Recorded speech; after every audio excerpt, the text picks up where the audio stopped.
agenda here, so I will call this meeting to order.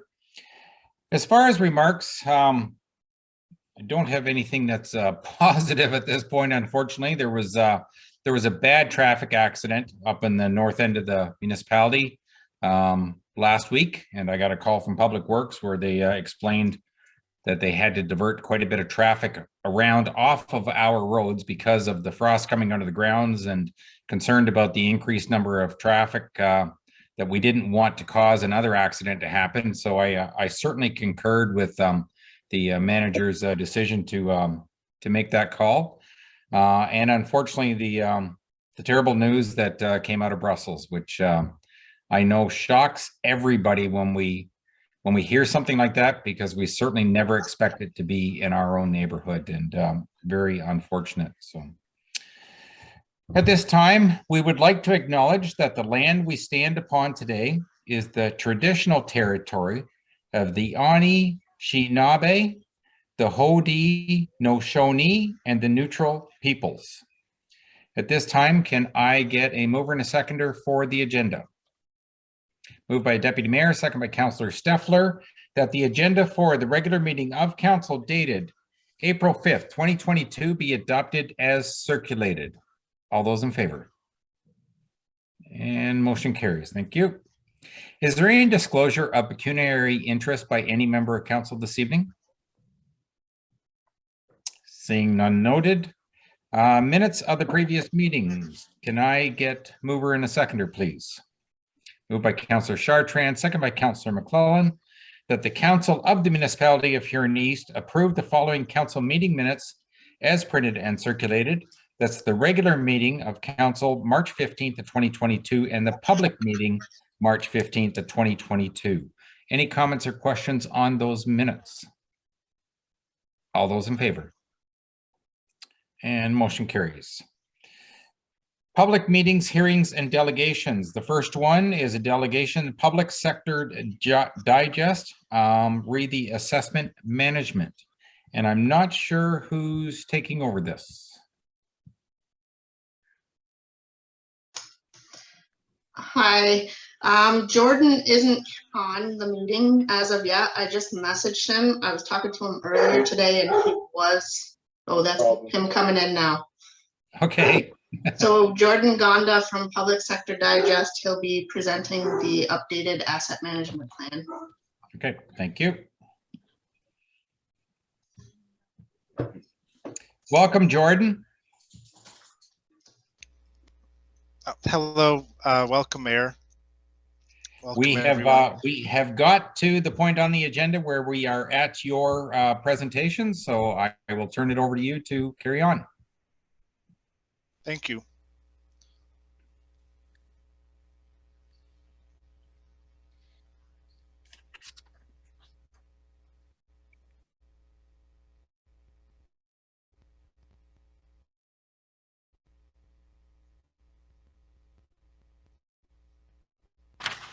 Can everyone see my screen? Yeah, I can. Nope. That's okay, Jordan. Well. Can't hear him very well either.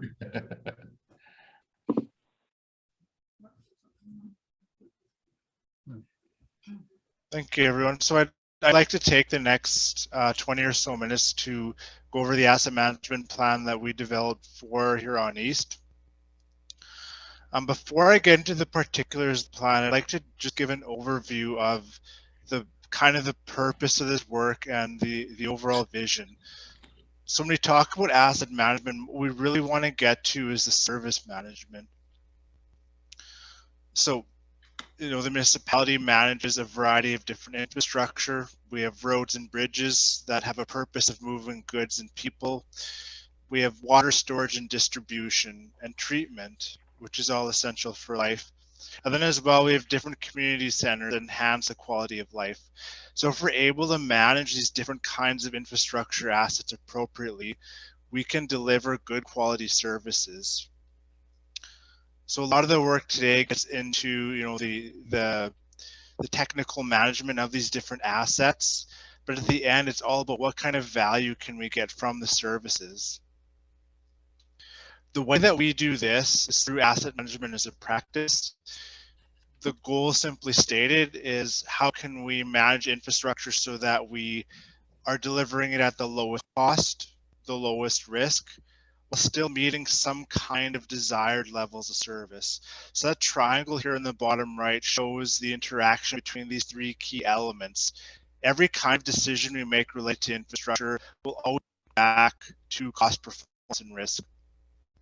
Different decisions, for example, we may want to look at increasing our maintenance programs to improve performance, maybe to accommodate better traffic flow, to better respond to stormwater events, but that comes at a cost. We look at, for example, modernizing facilities, that comes at a cost. We might look at changing our inspection programs to reduce risk, but that comes at a cost. So every kind of decision looks at some interplay between cost, performance, and risk. When we look at cost, we're looking at not just the cost of acquiring a new asset, like a new vehicle or a new building, but we're looking at what that cost is through that whole life. So the cost of construction, the cost of maintenance, rehabilitation, and possibly disposal. We can then develop different strategies to manage infrastructure and look at different trade-offs. We can do risk assessment, understand which kind of assets are the most critical. We can develop financial strategies to understand how we can fund these critical assets. And lastly, if we look at the levels of service, we can understand, what are we trying to deliver on, and what kind of balance between these three elements makes the most sense. So this plan is really kind of a midpoint for a series of requirements within the Ontario Regulation 58817. So this plan, it does kind of start that foundation for finding that balance of those three key elements, but it also comes to satisfying a few other requirements for the regulation. So here's the progression of requirement 2019, which was the asset management policy, and way into future to 2025, we'll need to have a asset management plan that looks at proposed levels of service. So this plan that I'm presenting on today satisfies the requirements for both 2022 and 2024. What it does is we look at currently what kind of service are we providing. We're not necessarily trying to find that balance of those three key elements. We're looking at where that balance kind of stands now. We also include an inventory analysis. So what do we own? What does it cost? We look at what the performance is. We look at what the life cycle activities are. And we qualitatively look at what are the impacts of growth on the service. However, when we get to 2025, there's a few other requirements to look at what is a proposed service. So in other words, what kind of balance between cost, performance, and risk do you want to achieve? And then all the kind of performance, life cycle activities, financial strategies that are needed to reach that proposed levels of service. And then lastly, we look at what is the growth to that proposed levels of service. So in summary, a set of stage requirements, but what I'm presenting on today is the plan that covers that current levels of service. This plan we developed in 2022, but based on year-end information of 2020. It answers a number of key questions. So outside of strictly looking at compliance to regulation, it does answer some big picture questions. It does look at, first of all, what is the state of your municipal infrastructure? So what do we own? What condition is it in? What does it cost? We look at what kind of process improvements can improve decision making related to this infrastructure. So that gets into the different strategies. And then lastly, this plan answers what kind of financial capacity we have to meet long-term requirements. So I'll go through all these sections shortly. Just touching on kind of the information side, this plan was developed from a comprehensive inventory. It's called Citywide. Essentially, it's a repository for all the different infrastructure assets. What I'm showing here is just a screenshot. It's kind of a list of different assets with information about it. And within each of those assets, we can go in and see information about, when it was in service, what it costed, what it will cost to replace, what condition it's in, what kind of risk it carries, how much life is remaining, among other things. So the information from this plan is fairly comprehensive. We really use quite a suite of information to develop our analysis. So let's look at the plan itself. So we covered, the kinds of infrastructure the municipality has. So we have the roads, bridges and culverts, water, sanitary, storm, bridges, facilities, vehicles, machinery, equipment. So really the full gamut. If we take all of these assets, it costs about $341 million. And again, that's the replacement cost in current day dollars. And this number is quite significant. If we were to divide it by individual household, that would be $89,000 per household.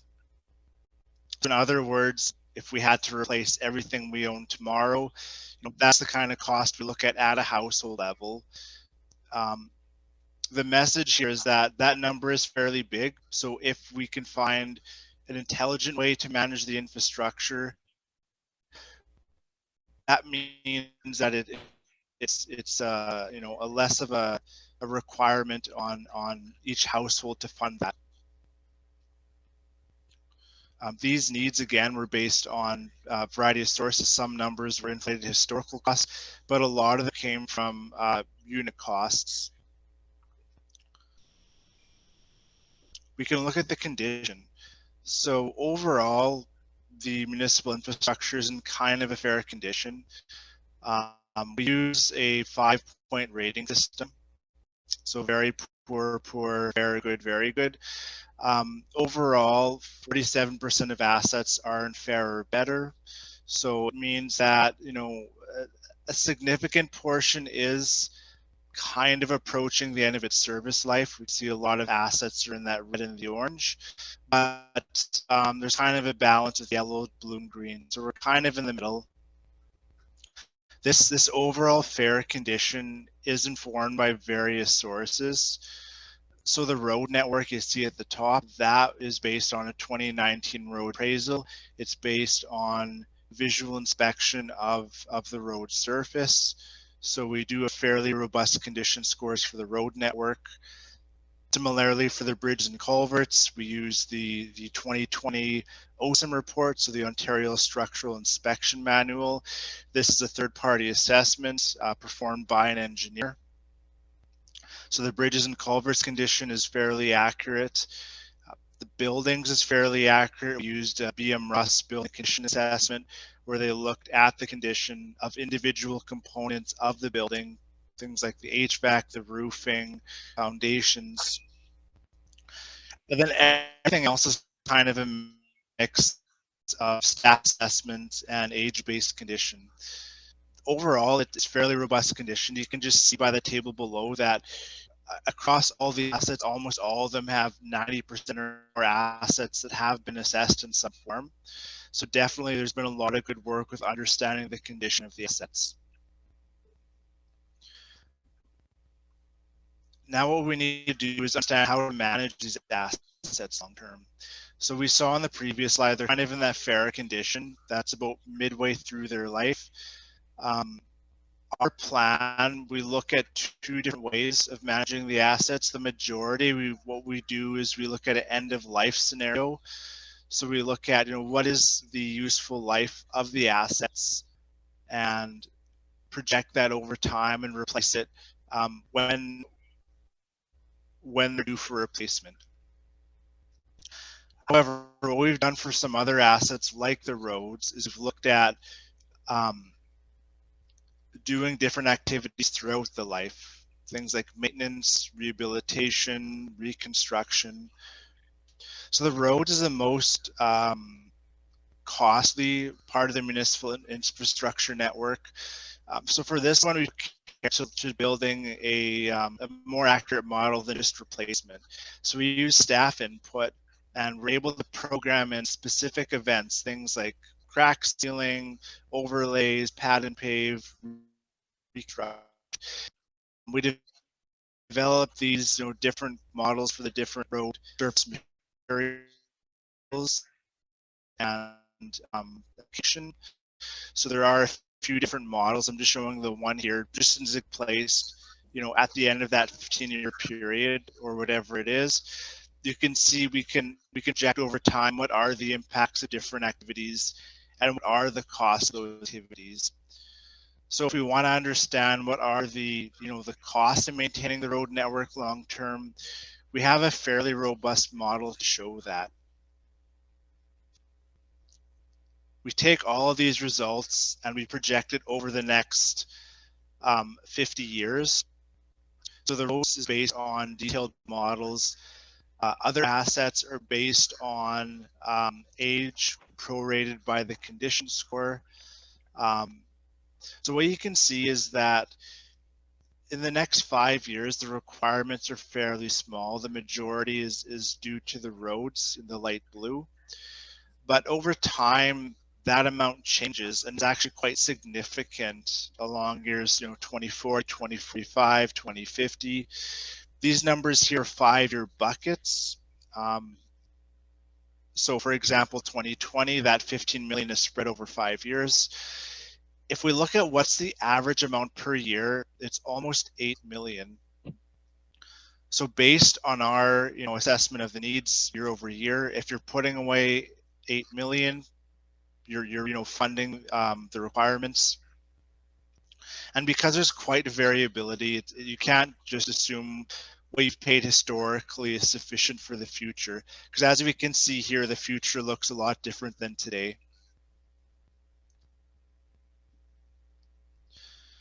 We looked at historically what kind of funding was available for the municipal infrastructure. And here I'm just showing the capital. So I'm comparing the dark blue is what we call the annual requirements. So those are the bars you saw on the previous slide.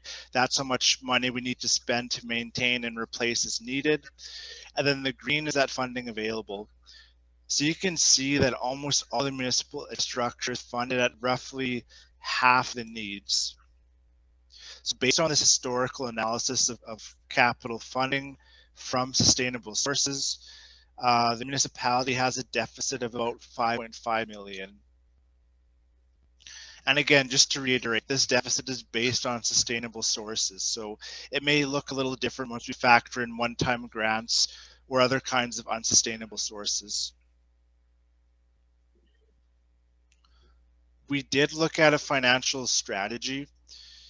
Again, this is just more or less looking at different kinds of scenarios for closing this deficit. It's fully up to the municipality how this is done, of course, but just showing some different options here. What we're showing here at the top is that infrastructure deficit, specifically for tax funded, 4.5 million per year. And again, that deficit does include funding from gas tax and OSIF, as well as the tax base. And then what we're showing as you go further down are what are the taxes required.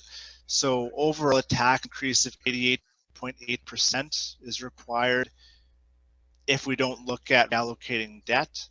But if we look at reallocating debt, that number progressively goes down year over year. So what we recommend is increasing tax revenue. What we recommend is increasing tax revenue by 4.2% each year over a 20-year period, as well as allocating gas tax and OSIF revenues as we suggest in the plan. So just using them towards municipal infrastructure. If we look at the rate funded side, it's a little more optimistic. Again, deficit of 617,000 per year for water, 386,000 per year for sanitary. And annually, if we look at closing this deficit over 20 years, that's a water rate increase of 2.2% and a sanitary sewer rate increase by 1.3%.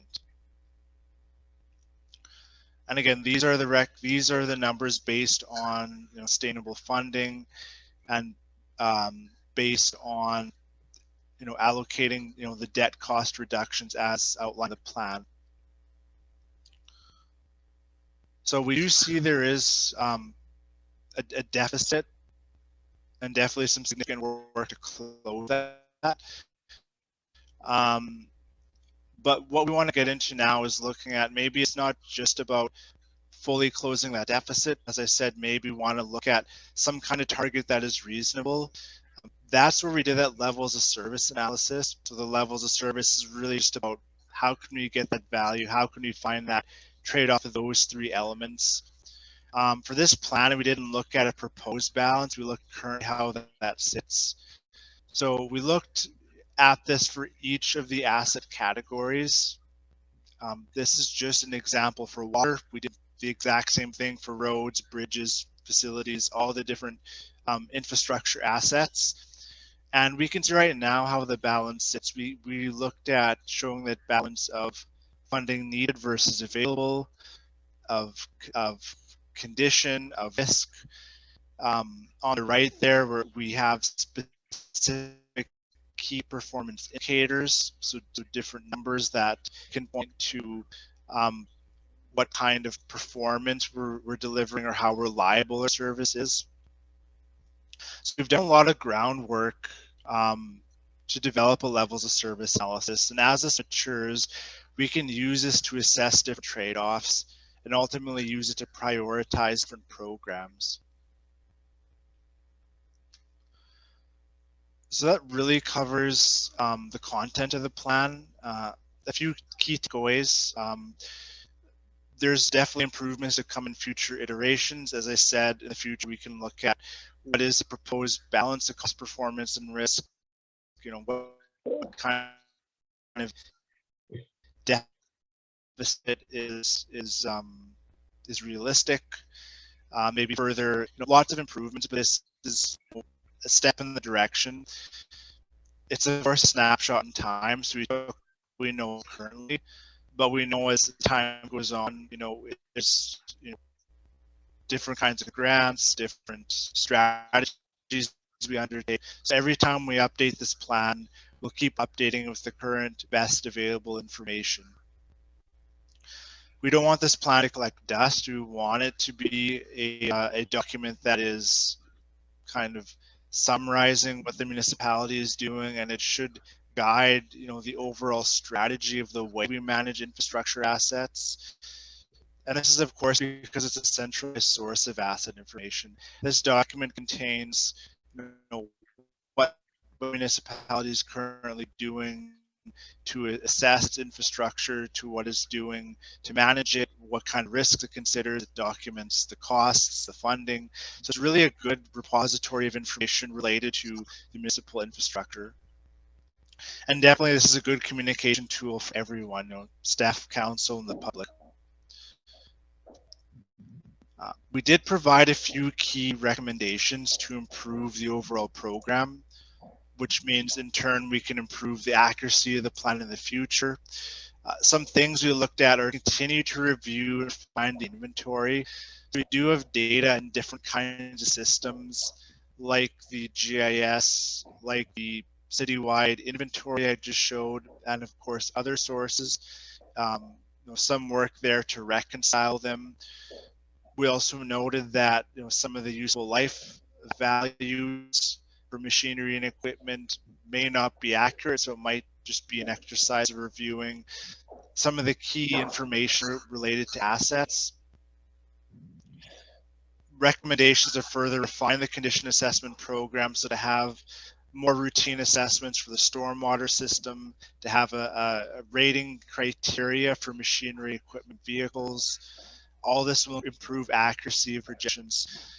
We also want to evaluate and update life cycle models and costing, because of course this relates directly to the projections of needs.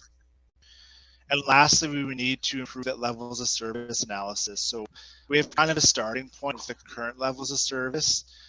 But we want to start looking at what is the proposed levels of service, and then introducing risk-based decision-making to prioritize critical assets. We can organize these results over the next few years. So what we suggest is that in kind of this year and towards 2023 is those further refinements to the inventory. So it's a matter of prioritizing recommendations internally, reviewing increasing accuracy of data, and reconciling those inventories. When we get to 2024, it's about reviewing and refining the strategies. We've built risk models, life cycle models. It's something that internally, we take time to review them and improve them. And then by 2025, that's the last iteration of the regulation. And also that's a good time to start looking at proposed levels of service. So that covers what I have for today. So I'll turn it over to you, Mr. Mayor, for questions. Thank you for that presentation, Jordan. I hope everybody was able to hear. Jordan, you were kind of choppy a little bit, but I think I basically caught everything that you were saying there. I guess right off the bat, I'll go to council, although I do have some comments afterwards. So which members of council would like to speak first? Okay, I see nobody. Oh, go ahead, Mr. Deputy Mayor. Thank you, Mr. Mayor. I thought others would be just chomping. Jordan, if I heard you correctly, we should be spending between $6 and $8 million more each year on our assets. Did I hear that correctly? Yes, roughly 5.5 million. And again, that's just based on sustainable sources. So of course, that number is less if we start looking at using revenues, if we start looking at one-time grants. But if we fully fund all the infrastructure, it would require about 5.5 million more. To maintain the status quo? Yes, to continue to replace assets as they fail. And how much that would be on top of what we spend now, or what we should spend each year?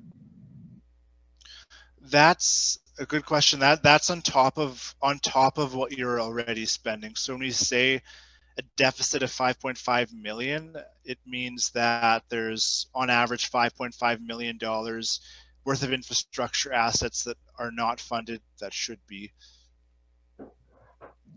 Okay, may I ask another one, Mr. Mayor, please? Yeah, go ahead, Bob. Thank you. Jordan, I don't imagine this is the only one you've done. How do we compare to other municipalities of a comparable size on this asset stuff? Well, you're definitely not the worst. I would say on average, almost everyone has quite a large deficit. I would say this is a little higher than what I typically see, but definitely not the worst. One of the flaws here is that we're, number one, we're only looking at what sustainable sources are. And number two, we're assuming that we are, replacing all the infrastructure when it needs to be, when in fact you might want to take on some level of risk or some unfunded programs. But it is quite typical to have a deficit that's, at least 30%. You're right now at about 50%, so roughly about halfway funded. Typically I see about 30%, typically I see about 70% funded. So you're definitely a little worse, but by no means the absolute worst. So you're taking into account that we're very rural, a lot of roads, a lot of bridges, a lot of stuff under the ground when you're doing these comparisons?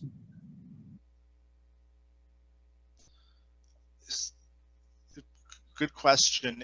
I would have to do a more detailed and comparison to get a better answer. Yeah. But we have developed a lot of plans for rural municipalities, and there is a trend where kind of that area size, larger area size per capita does generally lead to a larger deficit, because you have more populations and communities further apart from each other. So you need to have, for example, road networks that are much longer to connect people, whereas if you have a more urban environment, everything is more dense. Yeah. Yeah, that's good. Thank you very much, Jordan. Thanks for the questions there, Bob. And yeah, you hit on a real good point with your last one. And not trying to criticize our farmers, but the bottom line is that we do not collect enough property tax on farmland to cover the cost of just the roads and bridges alone that we run through the rural areas to match up that infrastructure. Now, Jordan, 10 years ago, here in East had a bridge that had reached the end of its life. And at that time, it was going to cost more than $1 million to replace it. And so we didn't. We basically stopped up the road, and the bridge is no longer used. And luckily, there was a bit of an offshoot close to that intersection. And so it only added about a quarter mile to people's driving time to avoid using that bridge. If we were to try and put that bridge in today, I'm sure it'd be more than $2 million to replace what was going to be over $1 million 10 years ago. With analysis that you've done like this in the past, do you hear of municipalities that are talking about the fact that since it's easier to get around than it was 50 years ago when roads were built, are they thinking about taking some infrastructure out? Because I really disagree with the fact that, first of all, if you're going to need to raise taxes 4.2% each year, that doesn't even take into account our operational costs and our wages. So that number is going to go up if we want to maintain what we've got. And I have a hard time believing that the public would ever accept that with the infrastructure we have, that we don't at least keep it and operate it at the level we have right now. So then the other option is maybe we don't have as much infrastructure, and instead of only taking a half mile to get home, maybe in a rural area, it might be 1.5 mile drive. Have you heard of other municipalities that have considered doing it that way? Yes, and this is kind of where we want to get to. If we can, so the levels of service, if we can look at things like what are the detour distances of different bridges, how many people use different bridges, what we can start to do is understand what's the risk of closing certain bridges. And there are municipalities that what they do is they look at those numbers and they say, okay, these bridges are generally low risk. They have very few users and a high cost upkeep, so we're going to decommission them. But in order to justify that, you need to have that analysis. You can't just rely on word of mouth.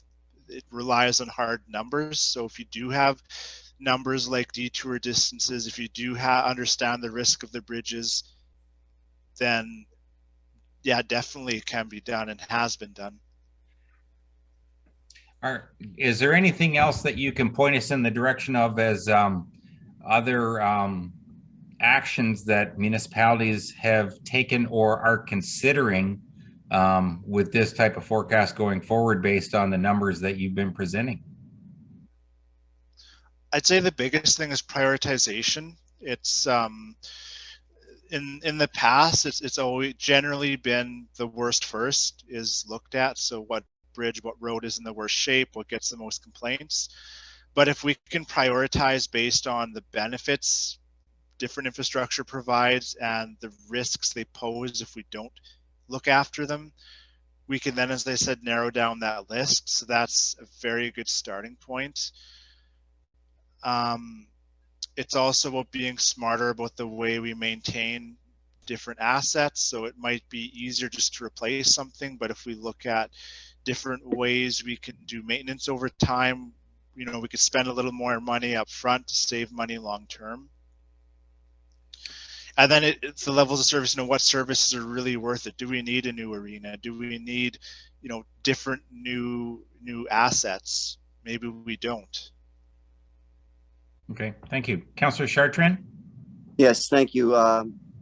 Jordan has suggested that we start off our tax season at 4-point-something%. We've kind of done that already, didn't we, 5 or 6 months ago, pass a bylaw that we would automatically put away, I think it was 2 or 2.5% that we decided on, and utilize that towards infrastructure. So we're already halfway there from what Jordan has suggested.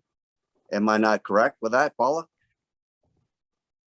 Through you, Mayor. Yes, that is correct. Councillor Chartrand, Council had passed a 2.1% capital levy. And that was done in 2001. And as Jordan said in his presentation, this information was taken from 2020 data. So that isn't accounted for in here. So yes, we are halfway there now. So we're taking a good step towards. I thought we had done that. Yeah. So we're halfway there for the capital number, but not for the rest, unfortunately. So, any other questions of members of council right now?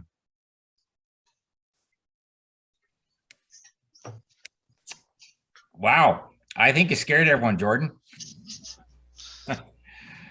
I do appreciate the information, and I guess I'll take one other kick at it here. Are there any comments that staff have at this time based on this information? Like, there is no doubt that our public works manager, a lot of the titles that were listed there fall under Barry's wheelhouse. So I didn't know if he had any comments at this time, or is this just something that you've expected to come along like this, Barry? Yes, Mr. Mayor. It's a lot of numbers, and they're big numbers. And unfortunately, we've been pecking away at them. And like Jordan has indicated, we have some deficiencies, but those deficiencies are funded shortly. I guess it might be a term for that. For instance, Council Road paving this year, we cut it in half. Unfortunately, we do look at our roads, and we analyze our infrastructure and prioritize it based on the whole asset, not just half the asset. But it's all about funding. It's like the equipment shortage and deficiency, you might say, but at the end of the day, it's about how much funding we have to support all that information. Yeah.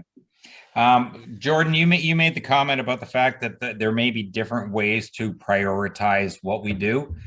I'm certainly always open to any suggestions and giving them consideration, but I'm going to say, based on conversations that I've had with public works people over the last couple of decades, that you know, I understand that maybe if a particular road isn't used as much as another road, that you maybe don't want to work on it as quick. But I also understand that fact that if you let an asset go too far, you may be replacing it completely rather than repairing it. So there are possibly some negative things to come out of not doing the worst now. So those would always have to be taken into consideration. And just another piece of really good news for council is that, based on Jordan's chart there, and I think it was around 2045 is when you said Huron East was going to basically hit their capital needs peak. And unfortunately, between the years of 2030 and 2040 is when the county, and we've been working on this for more than a decade, is going to be in major spending mode to fix up capital assets, and roads and bridges are the biggest ones that are coming up. And unfortunately, we're all falling into the same boat because a lot of bridges were built after World War II when the government was spending money to get things up and running. And the unfortunate part is all the bridges are getting to the same age and all needing to be replaced about the same time. So unfortunately, we are at all levels of government going to have major crunches within a 10 to 20 year period that is going to hurt. There's no two ways about it unless we decide to make some changes. But tonight's not the time to make the changes, but you've certainly given us a lot to think about here, Jordan, and things to move forward to. I'll go to Councillor Chartrand next. Yeah, the other thing that we have going for us too, when they do come up, and I use the Kinburn Bridge, for example, is that we always seem to be able to get grants to help our bridges out, which helps the municipality from the financial standpoint, and it also gives you a brand new asset. So hopefully going forward on some of these bridges, we'll be lucky enough to get grant money to help offset the municipal cost. And that's always a good optimistic outlook. The unfortunate part is it looks like around the years between 2040 and 2045, there'll be a lot more than one bridge per year that that needs to be replaced. And it's pretty tough to get multiple grants at any one time, but we'll certainly, hopefully whoever's sitting on council at that time will be able to accomplish that. Councillor Wilby.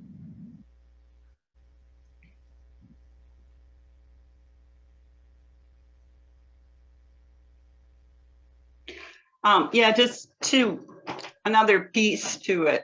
He was talking about going to work on certain roads, but as farmers, and I'm sure Brenda will agree with me, it isn't people just going to work, although I see that on our own side roads. It's us as farmers getting to fields, and culverts and bridges are very important to us. And I just wanted to point that out. And if they're closed off, which faced us at one point, not in this municipality, it can cause danger getting to your farm. So I just wanted to say that that's another piece of the puzzle. No, and I appreciate the comment, and we're certainly not going to make any of these decisions this evening. There's a lot more work to do before we get to that stage. But I know that the public are going to expect some answers from us if we were going to ever try and raise an extra $5 million per year to maintain all of the infrastructure we have right now at the level that we currently do. So at some point, we will have to make some decisions, and I agree with you 100%.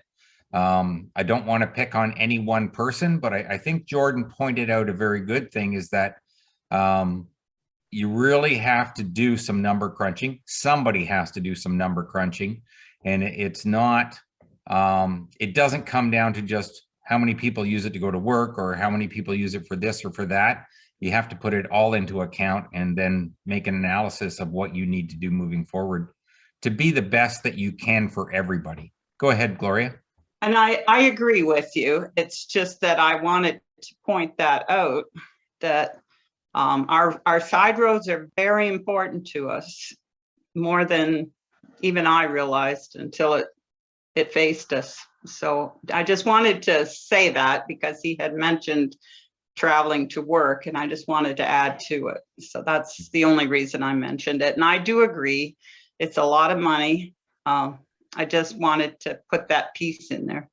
Yeah, okay, thank you. Before we close this up, is there any final comments from any other members of council? Okay, seeing none at this point. Jordan, thank you very much for your presentation. I suspect that we're going to be talking to you or someone that works with you in the future, because you're right, there's more work to be done, and at some point we are going to have to be ahead of the game, not necessarily financially, but at least from a planning standpoint to understand what our actions are going to be going forward. So thank you very much. Thank you, Mayor McClellan.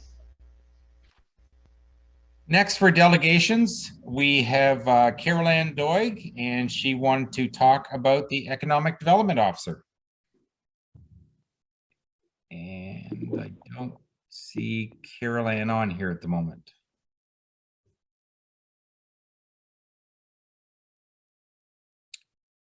She's on there. She just hasn't unmuted herself.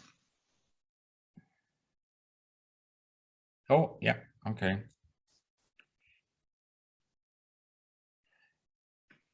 She may have stepped away for a second. Do we have the ability to send her a text or anything? Jessica? I will see if I have a cell phone. Otherwise, I can try and use the chat function here to see if it flashes. I have asked that she start her video as well, and I can send her an email. Okay.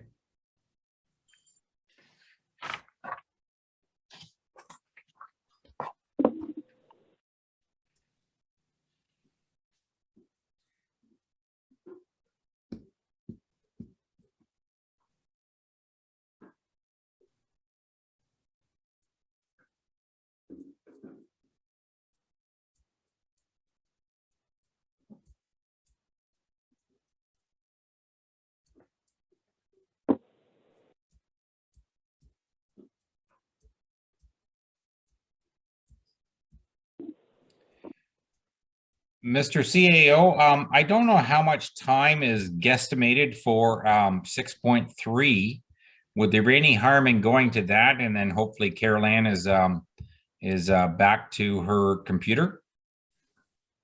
I see no reason why we couldn't do that. Absolutely.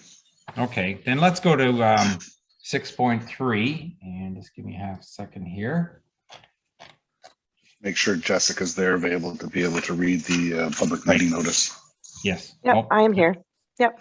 Okay, so this will be, I guess we need to come out of. Yeah, can I get a mover and a seconder to adjourn the regular meeting to go into the next session? Moved by the Deputy Mayor, second by Councillor On, that the Council of the Municipality of Huron East adjourn the regular meeting of Council at 7:46 p.m. to go into a public meeting to discuss the following: zoning bylaw amendment application 80849 Perth Road 180 Lot 1 concession V McKillop O'Rourke Farms Limited, and B zoning bylaw amendment application plan 192 Lot 296, Lot 297, and Lot 298 Brussels, NJ Renos and Construction Limited. All those in favor? And motion carries. Thank you. And can I get a motion to adopt the agenda? Moved by Councillor McClellan, second by Councillor Morrison. And I'm sorry, I don't have that one written in front of me, but this is for the agenda for the public meeting as presented. Any comments or questions on that? All those in favor? And then, is there any disclosure of elected officials with pecuniary interest for this portion of the meeting? Seeing none. And this is zoning application O'Rourke Farms Limited, Sean and Carrie Ann O'Rourke, affecting Lot 1, Concession 5, McKillop Ward. And I will turn this over to Jessica. Thanks, Mayor. I will read the provisions, and this will cover both of our applications for tonight. So the following provisions are contained in Ontario Regulation 54506, Section 511.5. If a person or body would otherwise have an ability to appeal the decision of the Council of the Municipality of Huron East to the Local Planning Appeal Tribunal, but the person or public body does not make oral submissions at a public meeting or make written submissions to the Municipality of Huron East before the bylaws are passed, the person or public body is not entitled to appeal the decision of the municipality to the Local Appeal Tribunal. If a person or public body does not make oral submissions at a public meetings or make written submissions to the Municipality of Huron East before the bylaws are passed, the person or public body may not be added as a party to the hearing of an appeal to the tribunal unless, in the opinion of the tribunal, there are reasonable grounds to do so. So we have our first application, which was received from Baker Planning Group, care of Caroline Baker on behalf of O'Rourke Farms Limited. This is affecting Lot 1, Concession 5 in McKillop Ward, known as 80849 Perth Road 180. The purpose of this zoning amendment is to amend the zoning on the property from AG1, which is General Agricultural, to AG148, General Agricultural Special Provisions, to allow for an expansion to the existing on-farm agricultural-related industrial operation. A notice of the public meeting has been circulated to all government agencies and adjoining property owners as provided by the legislation, and no comments have been received. I can now turn this over to Jen, and she'll present on this one. Thank you, Jessica. I'm just going to start the presentation here. Just give me 1 second.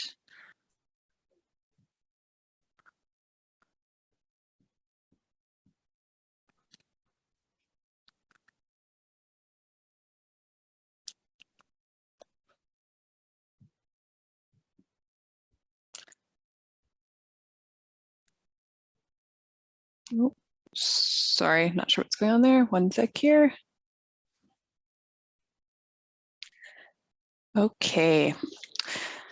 So this evening we have rezoning application Z01 of 2022, and I think Jessica gave us the basics there, but located 80849 Perth Road 180, and Caroline Baker from the Baker Planning Group is with us this evening, should there be any questions following my presentation. So on the slide here are the subject land. So property is located at the corner of Bridge Road and Perth Road 180.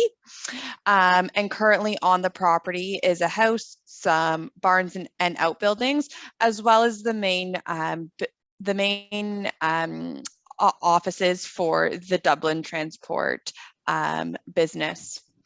So this is a close-up here of the property. So I'm just going to see if I can show you on here. 1 second here.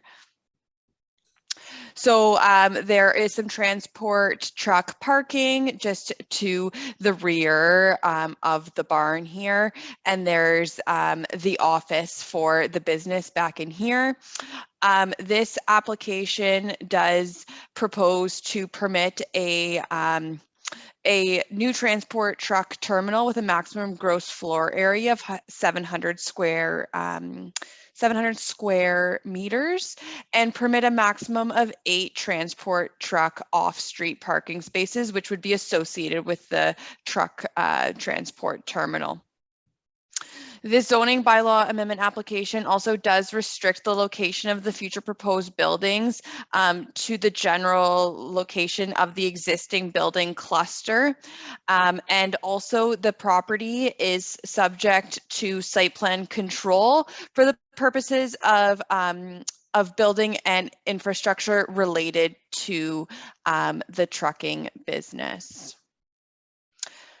So the property is designated agriculture in the Huron East official plan, and the lands that are subject to the zoning bylaw amendment application are zoned AG1, which is our general agricultural zone. And the subject lands do require a zone change to facilitate the expansion of the existing truck transport business, which I had explained. It is Dublin Transport Limited, and this rezoning does allow for a new truck terminal and additional parking spaces that will be accessory to the business. So yeah, just went through these sort of application details, but in short, the application is to allow for the truck transport terminal in addition to all of the permitted uses within the AG1 zone. So no concerns have been received from staff, neighbors, or agencies. The application does meet all of the policy criteria, so it does conform to the Huron County and the Huron East official plan, and it is consistent with our provincial policy statement. As I mentioned, the development is subject to site plan control, so that will ensure that any buildings that are related to the truck transport business, will go through our site plan process and approval to ensure that everything is constructed as proposed. In short, it is recommended that this zoning bylaw amendment application Z01 of 2022 be approved, and as noted, there are no outstanding concerns from a staff perspective. I'm happy to answer any questions. You can turn, yep, thank you there, Jen. Are there any questions of council at this time? Councillor McClellan. Thank you, Mr. Mayor. Through you to Jen. Nothing bad. I just wanted, so this is just a terminal. Is it like there's not going to be multiple vehicles sort of in and out of there, you know, say every morning or sort of every afternoon? They go out and then they come back at night then? Yeah, so through you, Mr. Mayor, this application is to permit for a truck transport terminal that has a maximum floor area of that 700 square meters, and also does allow for 8 transport truck off-street parking spaces that would be accessory to the business. The applicant, Caroline Baker, is on the call, I believe, and may be able just to provide some more details about the daily business operation and how that might look, if that would be appropriate to have her provide some more context there. Welcome, Caroline. Good evening, Mayor McClellan, members of council. Certainly I can assist in answering that question. And I also do have just an overview concept plan with some additional details on the proposed use, if that might assist council or any members of the public that may be on the call. If I could share a screen.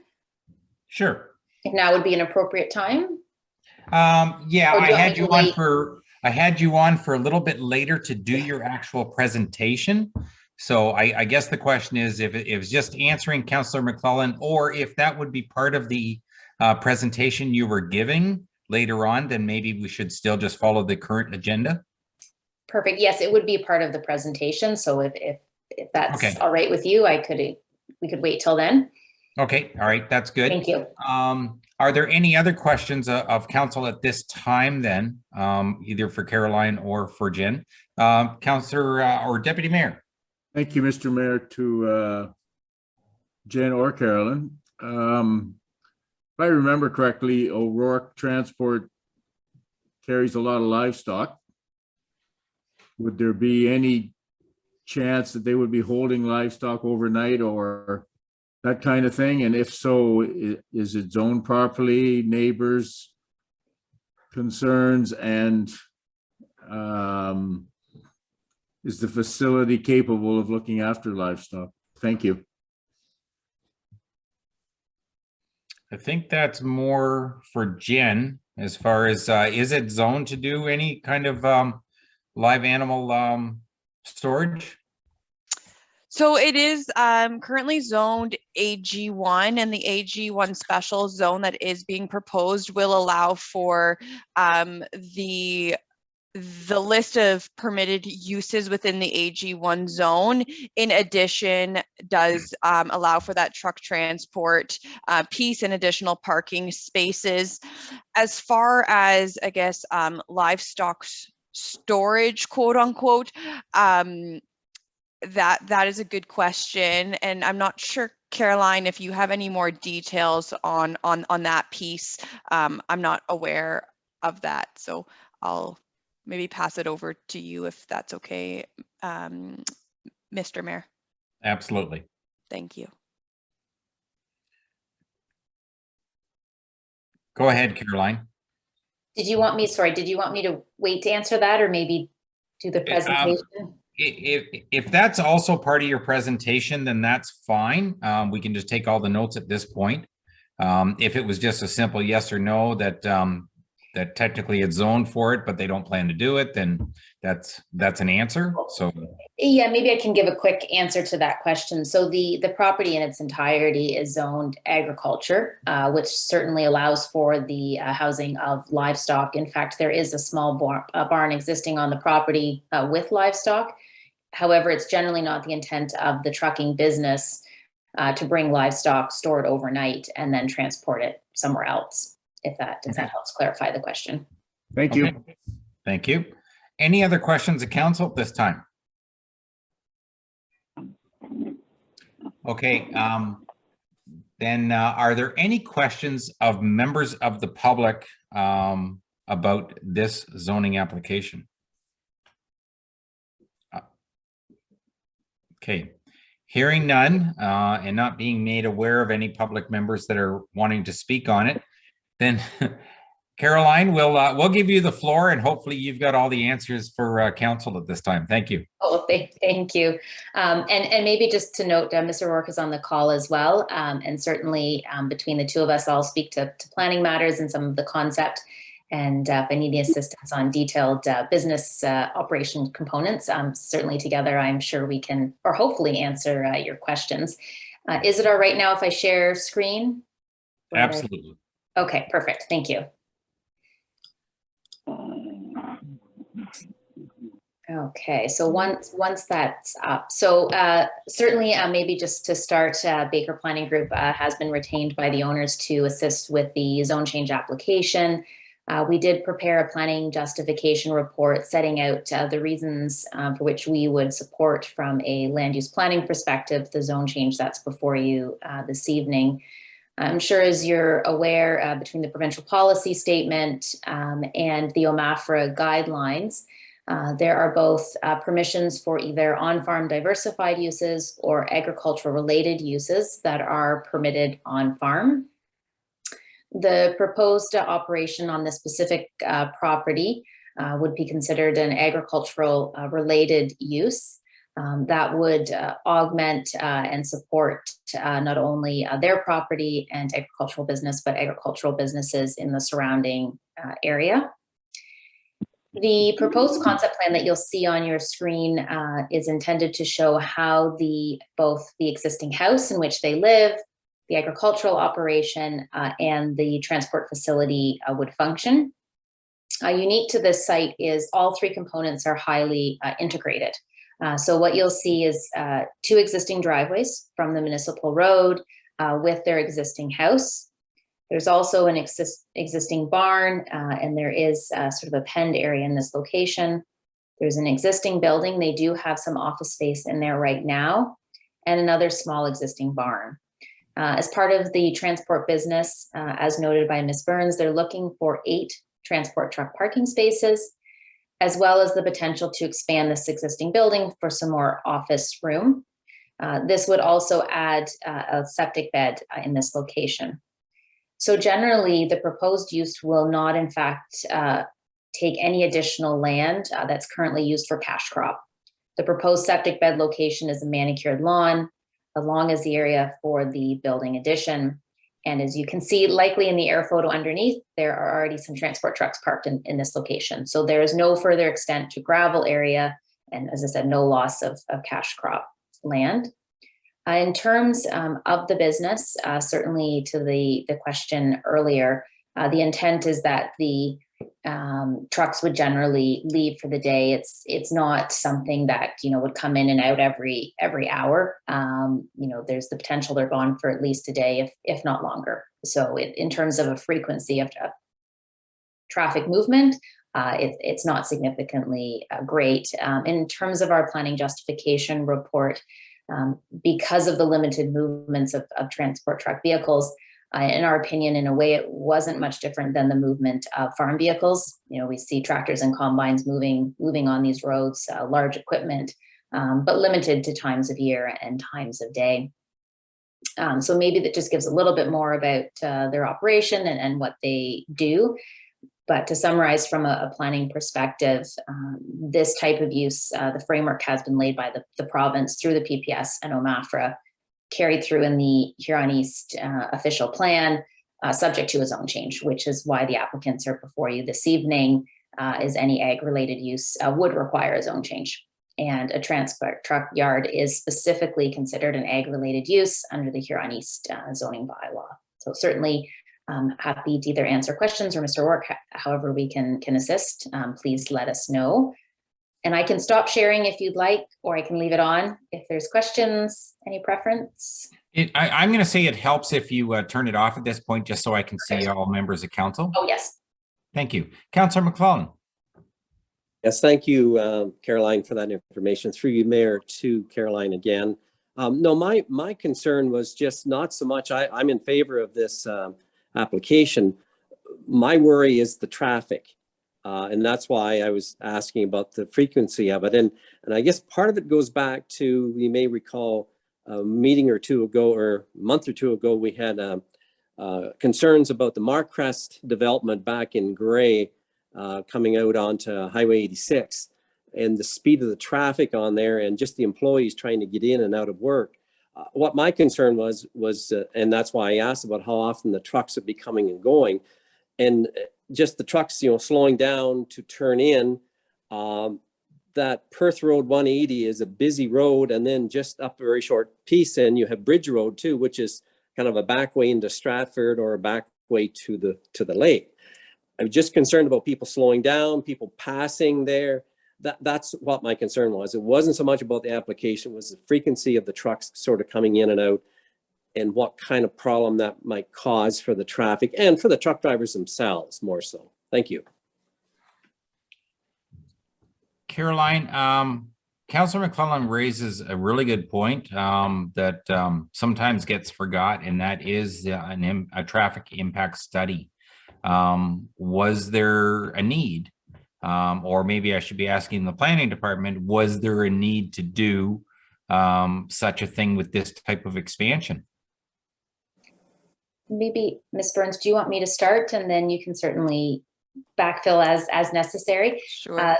Through the pre-consultation on the zone change, and certainly staff can confirm, but a traffic impact study was not required. My understanding is with the limit of 8 transport trucks, that's in terms of transportation engineering, is considered a fairly insignificant amount of traffic. The roads we drive on are designed to carry a certain volume of traffic, I think, and the numbers always surprise everybody. And every road, whether it's a local arterial collector, highway, has a different design capacity.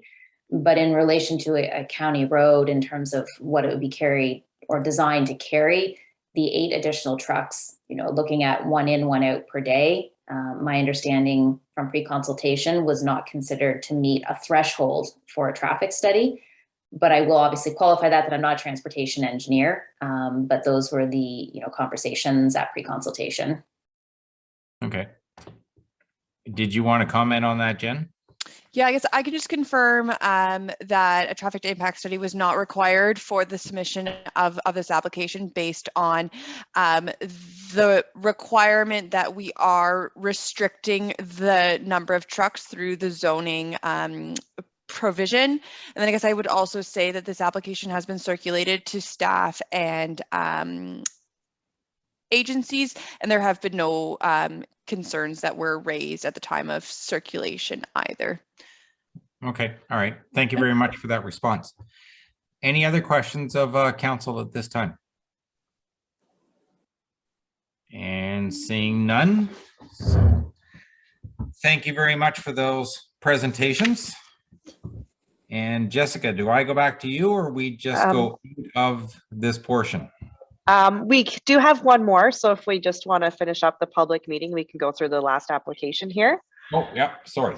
So we did receive another zoning application. This one was for J.N. Reynolds and Construction.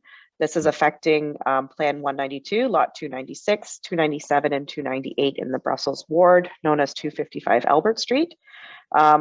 So this the purpose of the zoning amendment then is to amend the zoning on the property from R1 residential low density to R220 residential medium density special zone to allow for the construction of a semi-detached dwelling. A notice of the public meeting has been circulated to all government agencies and adjoining property owners as provided by the legislation, and no comments have been received. So I'll return it back over to Jen Burns now. Thank you, Jessica. I'm just going to share my screen again here.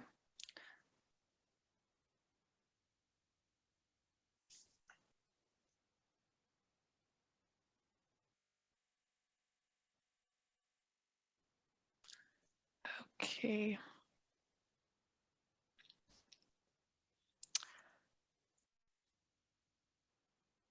Okay, so now we have rezoning application Z02 of 2022.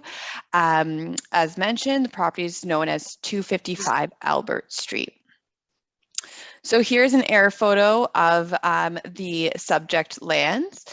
And as you can see, the property is located right beside Brussels Agromart and is currently zoned R1 in the Huron East zoning bylaw. This application proposes to amend the zoning on the property from R1 to R2-20, which is our residential medium density special zone, to allow for the construction of a semi-detached dwelling.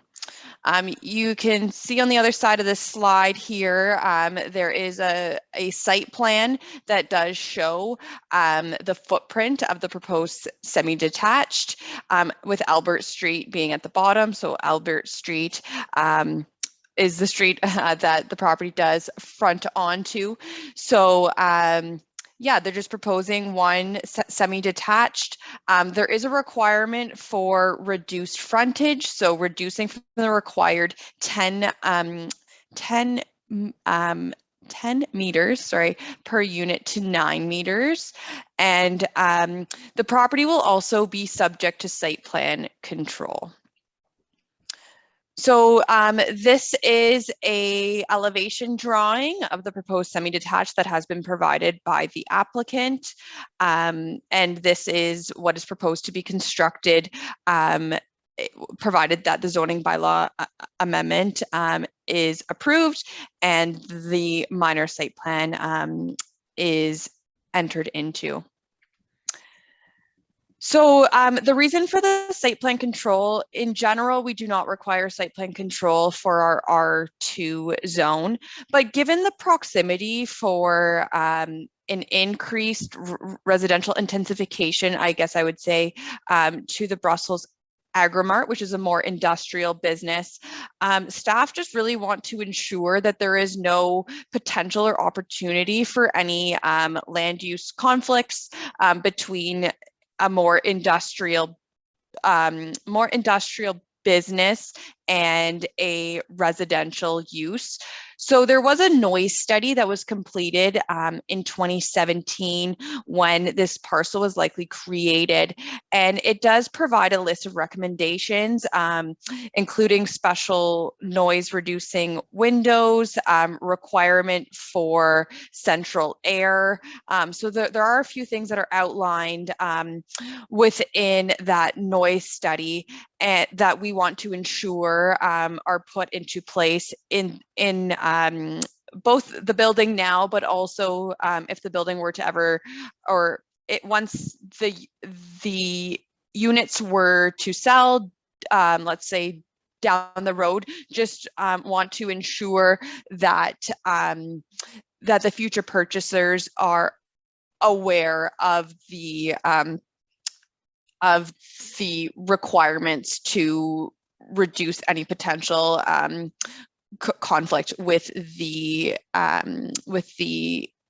industrial business right beside.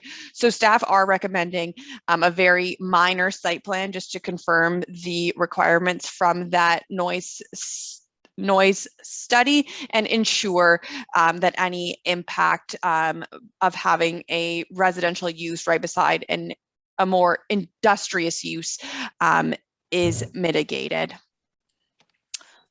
So as far as a conclusion and recommendation goes, there have been no concerns received from staff, neighbors, or agencies. This application does meet all of the policy criteria, so it does conform to the Huron County and Huron East official plan, and it is consistent with our provincial policy statement. So all of that to say, it is recommended that zoning bylaw amendment application Z02 of 2022 be approved.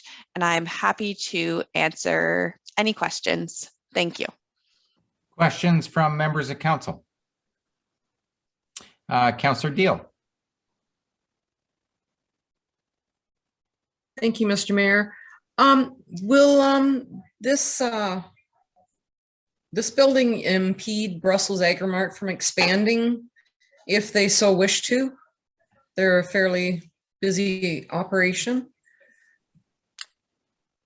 Through you, Mr. Mayor, that's a great question. And no, I don't think so. I do think it is prudent to have that site plan in place. It likely won't be a full scale plan, but just to ensure that any potential future purchasers are aware of the fact that, you know, they are right beside a more industrial business. The property is already zoned residential and designated residential. And I don't think that this intensification would further, I guess, impede any expansion to the Brussels Agromart. I believe that the I guess restriction is already there as the property is today, given that it is designated and zoned residential should they wish to expand. I guess I would also note that the new shed, and I might just share my screen quickly here. The new shed that was constructed, I think actually provides to be a pretty good barrier to the rest of the more industrial operation. So most of the noise impacts and such, I believe, are I might just move this, are at the end of the building here, and this building, I would say, provides a pretty good buffer to the rest of the operation. So I don't foresee there being any additional restrictions, I guess, as a result of this rezoning, provided that that site plan is in place. Thank you very much. Thank you for that answer. Any other questions of members of council at this time? Jen, the only one that really, and I'm glad to hear that some changes have been requested as far as the duplex goes. But when you make comments about special windows for noise and that the people are to, have central air installed, I'm left with the impression that the intent is keep the windows closed and use the central air and don't open them in the summer. And I'm not saying that's a bad thing, and that's fine when people are aware of that as they move in. But Jen, I'm not sure if you were around at the time or not, but it was a decade ago that someone in the village of Hensel took the feed mill to court. And that person moved in long after that feed mill was there and operating for decades, and won in court because of the noise the feed mill was making. And I'm going to say a lot of us were shocked and couldn't believe that that was a decision of the court. And I guess my concern is there a possibility, and I realize you can't speak for the courts in the future, but I guess I'm really looking at what are the odds that this business could be harmed down the road from a new tenant having a concern? Yeah, I think it's a really good question and a very valid concern, given the importance of these businesses in our communities, and wanting to ensure that they are protected from conflicts that we could potentially see right in front of us. As far as the windows and air conditioning piece goes, that came directly from a noise study that was prepared by a qualified professional back in 2017, when I believe there was some severances that happened on these properties. That wasn't around at that time, but my understanding was that that noise impact study was completed to ensure that additional residential uses were appropriate in this close of proximity to the Brussels Agromart business, which is why those items that were, I've essentially pulled them right out of the noise study to make sure that they are in the site plan agreement. I've also, again, I don't know how this would all stand up in court, but I also have suggested that site plan control be required here, when in general, we don't normally apply site plan to just a semi-detached dwelling, but in an effort to ensure exactly that any future purchaser is very clearly aware that there are ramifications, I guess I would say, of purchasing a property in this close proximity to a more industrial land user, and trying to be as transparent as possible. Not so concerned about the first purchasers of the property or the first tenants. It's the ones that come, you're absolutely right, down the road, and really trying to minimize that land use conflict.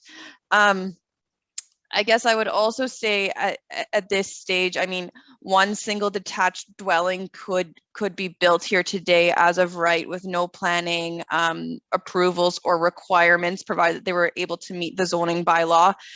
So I guess I would say at this point, we are looking at, you know, that increased 1 unit intensification, which is where sort of in my mind, I felt it was appropriate to request that site plan be applied here to try and mitigate as best we can any potential conflict. That being said, it's also not a bulletproof approach, and I definitely understand the concerns of council in allowing for some more residential intensification in such close proximity to a more industrial land user. That being said, I do think in requiring the criteria from the noise study, in addition to the site plan, we did have some discussion, and the CAO and I have a meeting with the applicant this Friday to discuss sort of the requirements of that site plan. There was discussion as well of a board-on-board fence along that lot line between the Agromart and the residential property. The applicant had a couple concerns about access to the backyard and such with a fence there. So it will really be through the site plan process of trying to A, be reasonable, but B, really trying to ensure that we avoid situations like you've just described in Hensel, and I think that can be achieved through the site plan. And also the zoning specifically says that it is subject to site plan, and sometimes site plans are missed if there's not a good review of the title and such, and purchasers sometimes are not aware of these things. But it's my hope that because it's clearly in the actual zoning of the property, that any future purchaser would be aware that there are implications for purchasing and living on this property. Okay, thanks, Jen. And I'll go to our CAO, Brad. Yeah, I think Jen said it well. I think the importance to recognize is that the advantage of the site plan is that it gets registered Untitled. And certainly in that site plan agreement, we can have acknowledgements that there are existing industrial uses adjoining to it, and that the owner or the title of the land has to acknowledge its existence, as well as all the other points that Jen spoke to. So I think we can address those concerns primarily through that site plan control agreement process as well. That would be registered Untitled. Okay, no, and that's great. I just don't want either the business or a future homeowner to get into a battle over something that could have been avoided. But I agree, when you have something registered on title, if you're purchasing a property, your lawyer better be pointing stuff out to you so you're aware of it before you do it. So I just don't want to see another business suffer unneededly. So, all right, thank you very much for that. Any other questions of council at this time? Councillor McClellan. Oh, you were just moving your camera. Okay. Any other questions of council then? All right, seeing none at this time. Are there any members of the public that wish to speak on? Councillor Dalton, did you have a comment? Am I on? Yeah, you are. Can you hear me? Yeah, I can hear you fine. You're moving slow, but I can hear you fine. Okay, I was just going to question. It's been a long winter. I just wondered about the type of business, does it matter that there's maybe chemicals and fertilizer dust? And I mean, that type of business, that's what they deal with.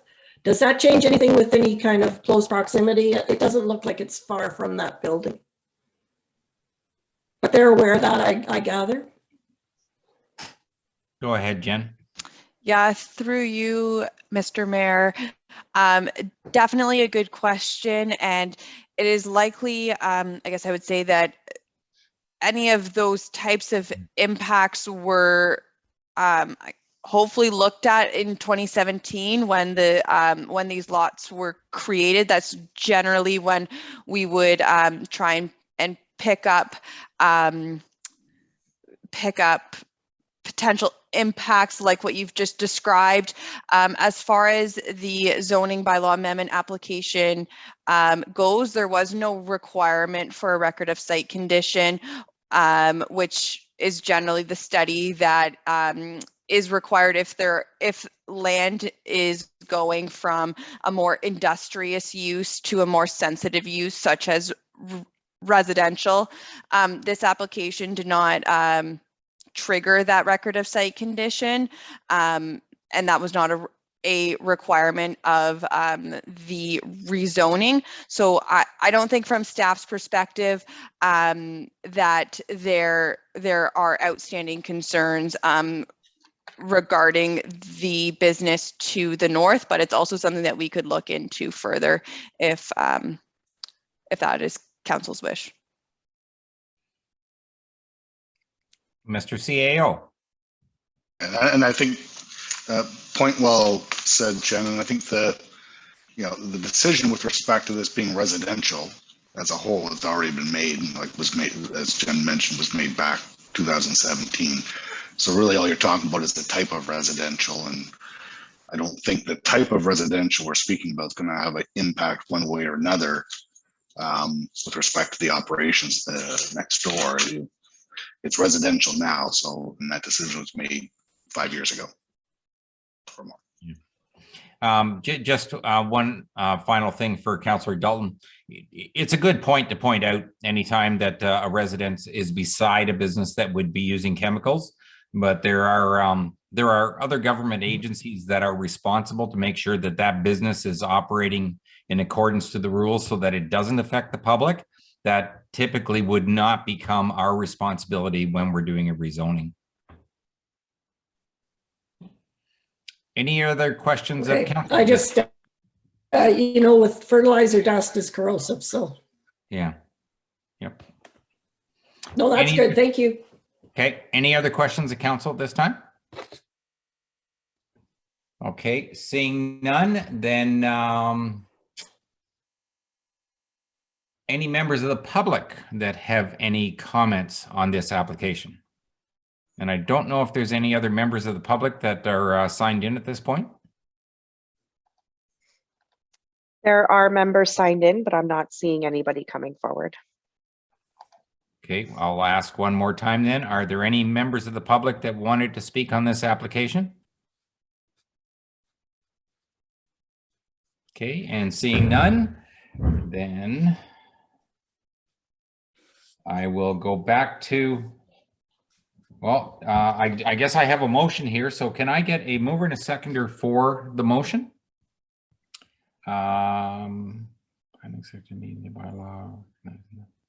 Sorry, the motion will be considered later in the meeting. The motion at this point is to adjourn the public meeting. So that was moved by Councillor Wilby, second by Deputy Mayor. That we adjourn the public meeting at 8:28 p.m. All those in favor? And motion carries. Thank you.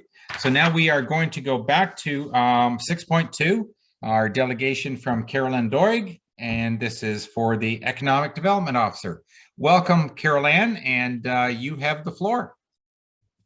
Yes, can you hear me? We can. Oh, great. I've actually been in on this whole thing, but I had technical difficulties. You couldn't see or hear me. And I just want to thank you and apologize for being late. Thank you, Mayor McClellan, Deputy Mayor Fisher, all the councillors and the members of staff I don't have any fancy diagrams or $8 million bills here. I just have a little presentation for you. And if you want to ask any questions afterwards, you certainly can. So I have prepared it and I'll just read it as I'll drop off at the office tomorrow. I'm addressing you all because I believe it's time. It's time to move forward and employ an economic development officer for Huron East. A year has passed since the sudden death of Huron East Economic Development Officer Jan Hawley. Jan was our workhorse, and she died doing what she truly loved, planning for, working for, and dedicating herself to the future success of Huron East and its rural and urban collection of communities, businesses, and people. During the past year, we've had time to grieve her passing. We have also had time to reminisce, reflect, and celebrate the many successes Jan achieved in her 13 years as our EDO.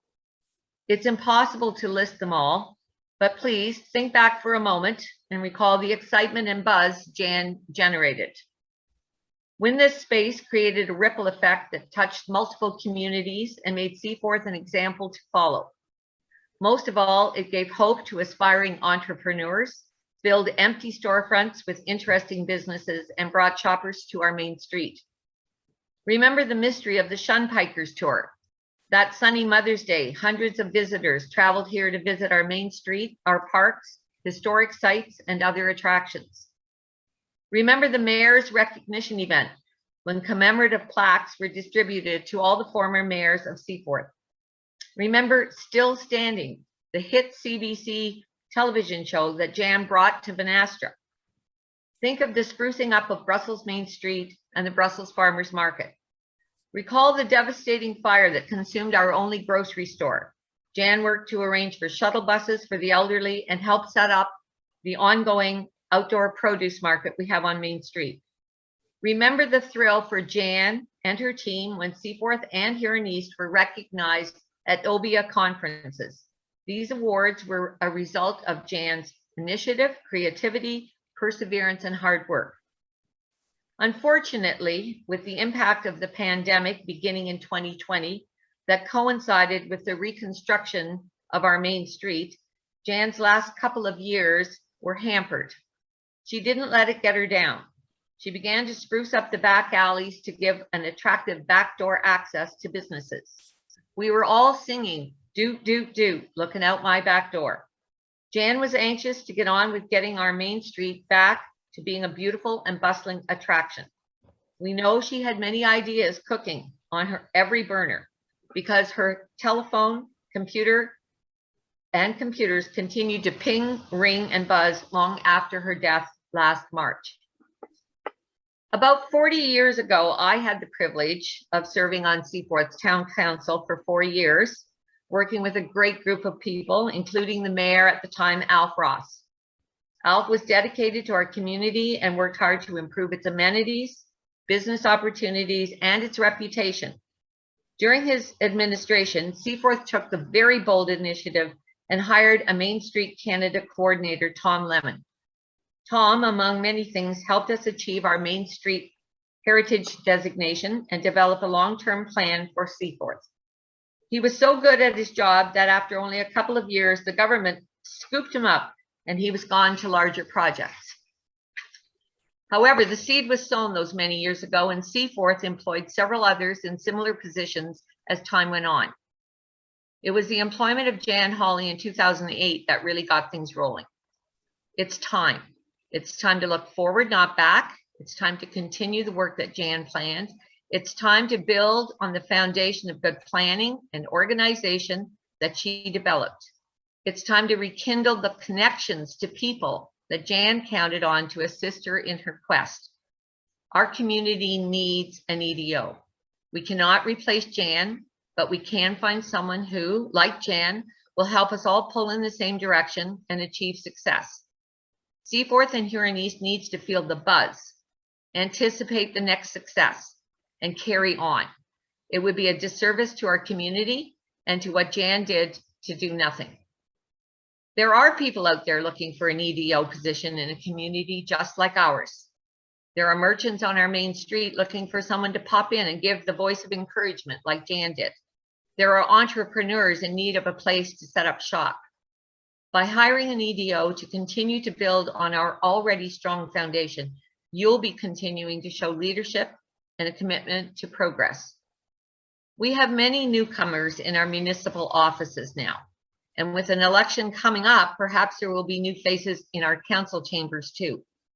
I urge all decision makers, whether new to our community or established, to understand the past when making decisions for our future and plan for the employment of a creative and forward-looking EDO.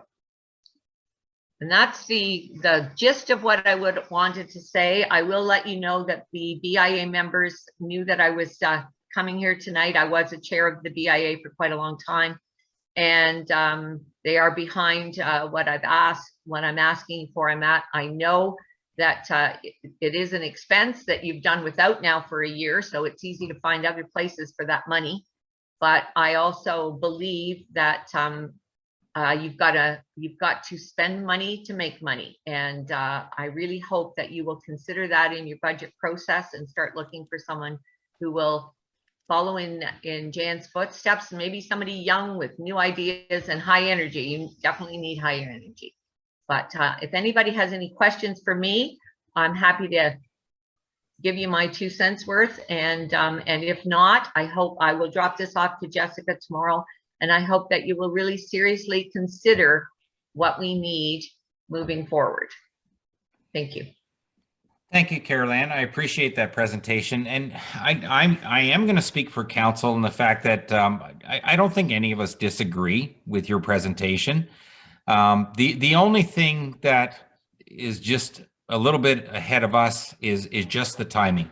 We plan to do, at least I do believe council's intention was to always replace Jan with somebody that would hopefully be able to follow in her footsteps, which is going to be big shoes to fill, and we're all aware of that. But what we did do before we hired our new CAO, one of the requirements was to come up with an economic development strategy. There is an actual package tonight that we're talking about moving forward and engaging with another company to actually gather all of that information. And from that information, I'm going to say that will help us decide the type of person we're looking for to best suit the needs of Huron East. So your timing is impeccable because we are right on it at this point. We just it's too bad we didn't get to it a month ago, and you could have just given us a thumbs up at this point. But we are definitely working towards it, and we do recognize not only what Jan did for us, but the fact that having an economic development officer is very beneficial to the community. Thanks, Bernie. Okay. I will go to the CAO at this point. Or just following up a little bit of details in terms of what Mayor McClellan had said about our EDO. So in terms of our economic development budget, we did keep at the tail end of the year some dollars in there for an economic development officer for the last part of the year. So we certainly have budgeted for the position. Our intent was to go through the economic development strategy process, come up with what those strategies would be, and then target the skills and the assets of that individual based upon those strategies. And then that would be that person's marching orders for the next 5 years or whatever. So that's the plan we kind of had in place. So that's kind of how we're going forward. So, and I will say one thing, that I know that we are part of a greater community here in county, and there's economic development at that level, but people tend to feather their own nests. And I always think that it's a good idea to have someone in your own ballpark. Otherwise, everything happens in Goderich. And I would like to make sure that we are still moving forward and trend setting and getting the attention that Huron East deserves, because it's a great place to live and work. And I just want to make sure that you were still thinking in that direction. Yeah, absolutely. We are for sure. So, okay, great. All right. Thank you very much for your presentation, Carol Ann. You're welcome. See you all soon. Bye-bye. All right. Take care.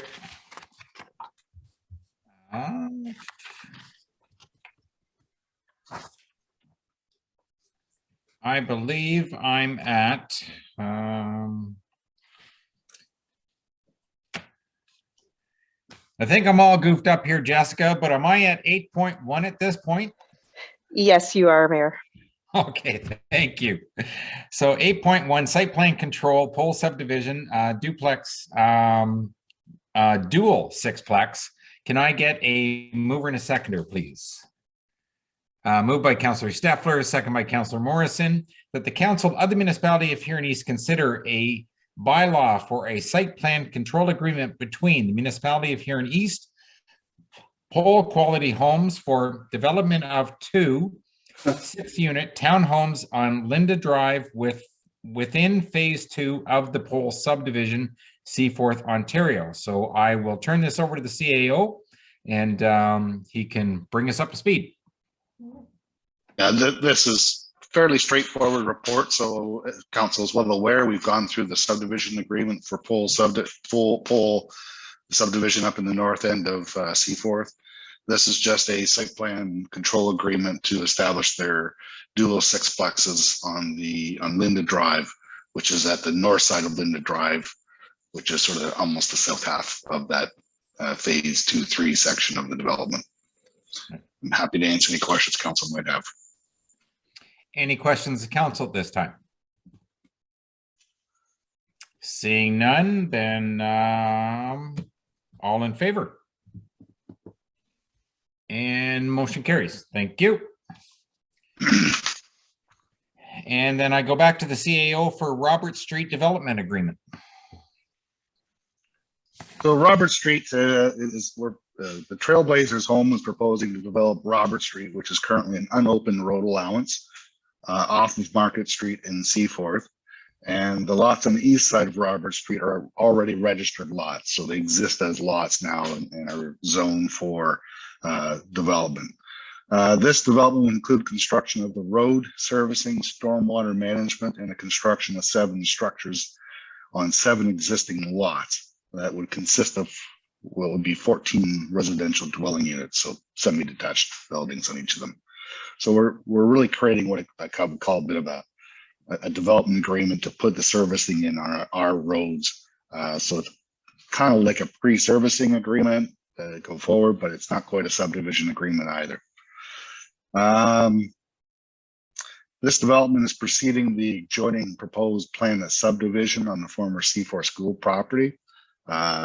So they want to develop it in advance of it, although they are somewhat related and somewhat connected.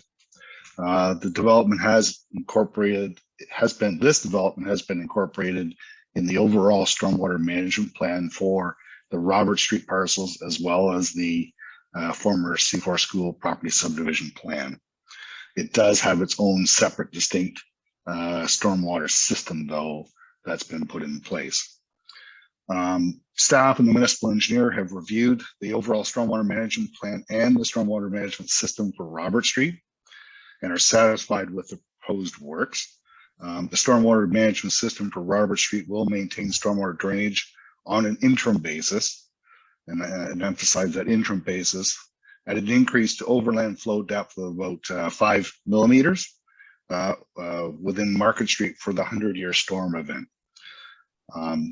There may be, what that's really saying is there might be a slight theoretical increase in the potential for downstream flooding in comparison to what pre-existed when the school was present. So go back to the school physically being there and the asphalt pavement, the building surfaces, all that basically being present. Until such time that the proposed stormwater management plan that will be developed as part of that subdivision plan is in place. Once that's in place, the overall drainage system will be below the pre-existing drainage flow systems. So that's fundamentally kind of the main points I wanted to make. The only last piece I'll note is that this agreement, council supports it, would also be registered on the title of the lands, the subdivision lands adjoining the Robert Street, as well as each of the lots on Robert Street. Any questions? Councillor Chartrand. Thank you, Mayor. Jog my memory, but Robert Streets, didn't the municipality sign up and contributed $125,000 towards the construction of Water Street years back, or Robert Street?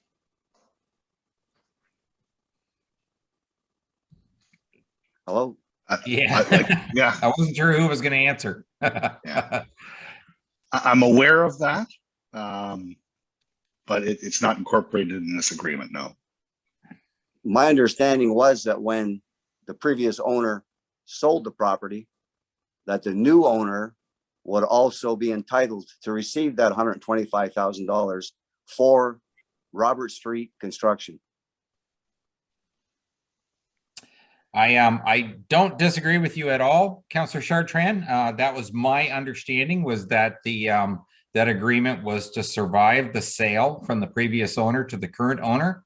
But I'm not sure that that affects what we're doing here, because that was a separate agreement. That's got nothing to do with specifically. It's not that we had specific things that we were paying for. It was just a contribution to the overall project, if I remember correctly. Oh, I thought it was directly related to Robert Street. There was some wording at one point that it would go to part of that construction, but I don't think that affects what we're actually trying to pass here tonight. Although if I'm incorrect, I don't mind being straightened out. Councillor Steffler has his hand up. Maybe he's got a comment. Go ahead, Joe. You're muted, Joe. Joe, you're still muted. How's that? That's better. It was I who made the motion and the late Louis Maloney that seconded it. And because it was an unopened street allowance in Seaforth, the $125,000 was to go to the construction of the street. Now, I don't know if it got written in the minutes as such, but Mr. Maloney passed away last year, so he's not here to back me up. So, but it was I who made the motion, and it was to help with the construction of Robert Street. And Mr. CAO. Yeah, there was an agreement in place, and I believe it was a written agreement for the $125,000 that existed prior to this agreement. This is just simply the development agreement. Yeah. Okay, Councillor Chartrand. Okay. Yep. Okay. Any other questions of council at this time? Then I can't remember whether I read this motion or not. I believe I did. All those in favor? No. Oh, I did not read it? No, sorry, I still need a mover and seconder for the motion. Okay, and this Thank you. one, sorry. So this is 8.2. So can I get a mover and a seconder, please? Moved by Councillor Steffler, second by Councillor On, that the Council of the Municipality of Huron East consider bylaw for a development agreement between the Municipality of Huron East and Trailblazers Homes Limited for develop of Robert Street and 14 semi-detached residential units, Seaforth, Ontario, and further that council consider a bylaw to provide exemption from part lot control in registered plan 406 being lots 24, 25, 26, 27, 28, 29, 31, and 32 being part 1 to 42 of registered plan 22R, former town of Seaforth in the municipality of Huron East, County of Huron. Any final comments or questions? All those in favor? And motion carries. Thank you. And 8.3, Schlumpf part lot control application.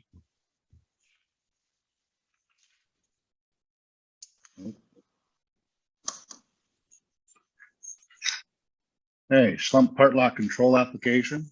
So this is again up at Kent Line up in the community of Cranbrook. So there's existing 13 residential lots or 13 residential lots that have been created. There's a bylaw that we did first and second reading to stop up and close Albert Street, and I believe it was Victoria Street. portion of Victoria Street was to be transferred to another adjacent landowner, and the other portion of Albert Street, and then the north portion of Albert Street would be transferred to the Schlums as part of this development. So this is a part lot control application to create this thing. We've already done the development agreement for this one. That was to construct the roads and, well, there's no services, but the roads and the street lighting and the drainage works for the development of, I believe, it's called Adelaide Street, I think, if I remember correctly, at the north end. So any questions, I'm happy to answer if council have any. Can I get a mover and a seconder, please? Moved by Councillor McClellan, second by Councillor Chartrand, that Council of the Municipality of Huron East consider the bylaw to provide exemption from part lot control for lots 149, 150, 151, 152, 161, 163, 164, 205, 206, 207, 208, 214, 215, 216, and 217, registered plan 207 and part of Albert Street in the former township of Gray, Municipality of Huron East, County of Huron. Comments or questions of council? All those in favor? And motion carries. Thank you. And 8.4. So if council recalls, back in, I think it was December 7th, I had written a report kind of summarizing some of my observations and so on. One of those observations was the extent of the number of committees that you have throughout Huron East. And so one of the recommendations I had made, which council supported in a motion, was to complete a comprehensive review of the various committees to be undertaken in early 2022. So I've undertaken that review, and I'll spend a bit of time speaking on this report a little bit just to walk through it. The objectives, of course, what I was trying to achieve through this process was to reduce the number of committees, to allow for improved management structure, to eliminate some confusion and improve communication throughout the organization, provide efficient and effective use of municipal taxation dollars, and to streamline the organization. The number of committees that are currently in place is burdensome, both staff, volunteers, and the committee in the council's time, and the time spent preparing reports and information to present, preparation of agendas, attendance at meetings, and preparation and distribution of the meeting minutes. Excluding the actual staff time to prepare all those reports, agendas, and minutes, we're looking at approximately about $53,000 per year, just looking at per diems and honorariums, and not including any mileage for volunteers, council, and staff to attend these meetings. So it's a significant chunk of change that's coming through from our municipality. So I did the review and I went through each kind of committee. The administration committee and the personnel committee, I'll kind of speak to them at the same time to make this a little bit easier and quicker. I see them as functioning committees. The administration committee, if we use it for the purpose of simply seeking guidance or direction on very complex issues, and the best example I can come up is the most recently the Brussels subdivision, where we had, looking at trying to figure out exactly how does the municipality want to go forward with this, and it gives a bit more opportunity for us to do it at a committee level. It's a much better level to try to work through it than try to deal with it at a whole council level. So that's really what the strength of that committee comes into play. So I don't really have any recommendations or changes to that committee, just that we make sure that we use it sparingly and use it for more of those constructive discussions as opposed to strictly being a way to try to avoid any kind of public scrutiny.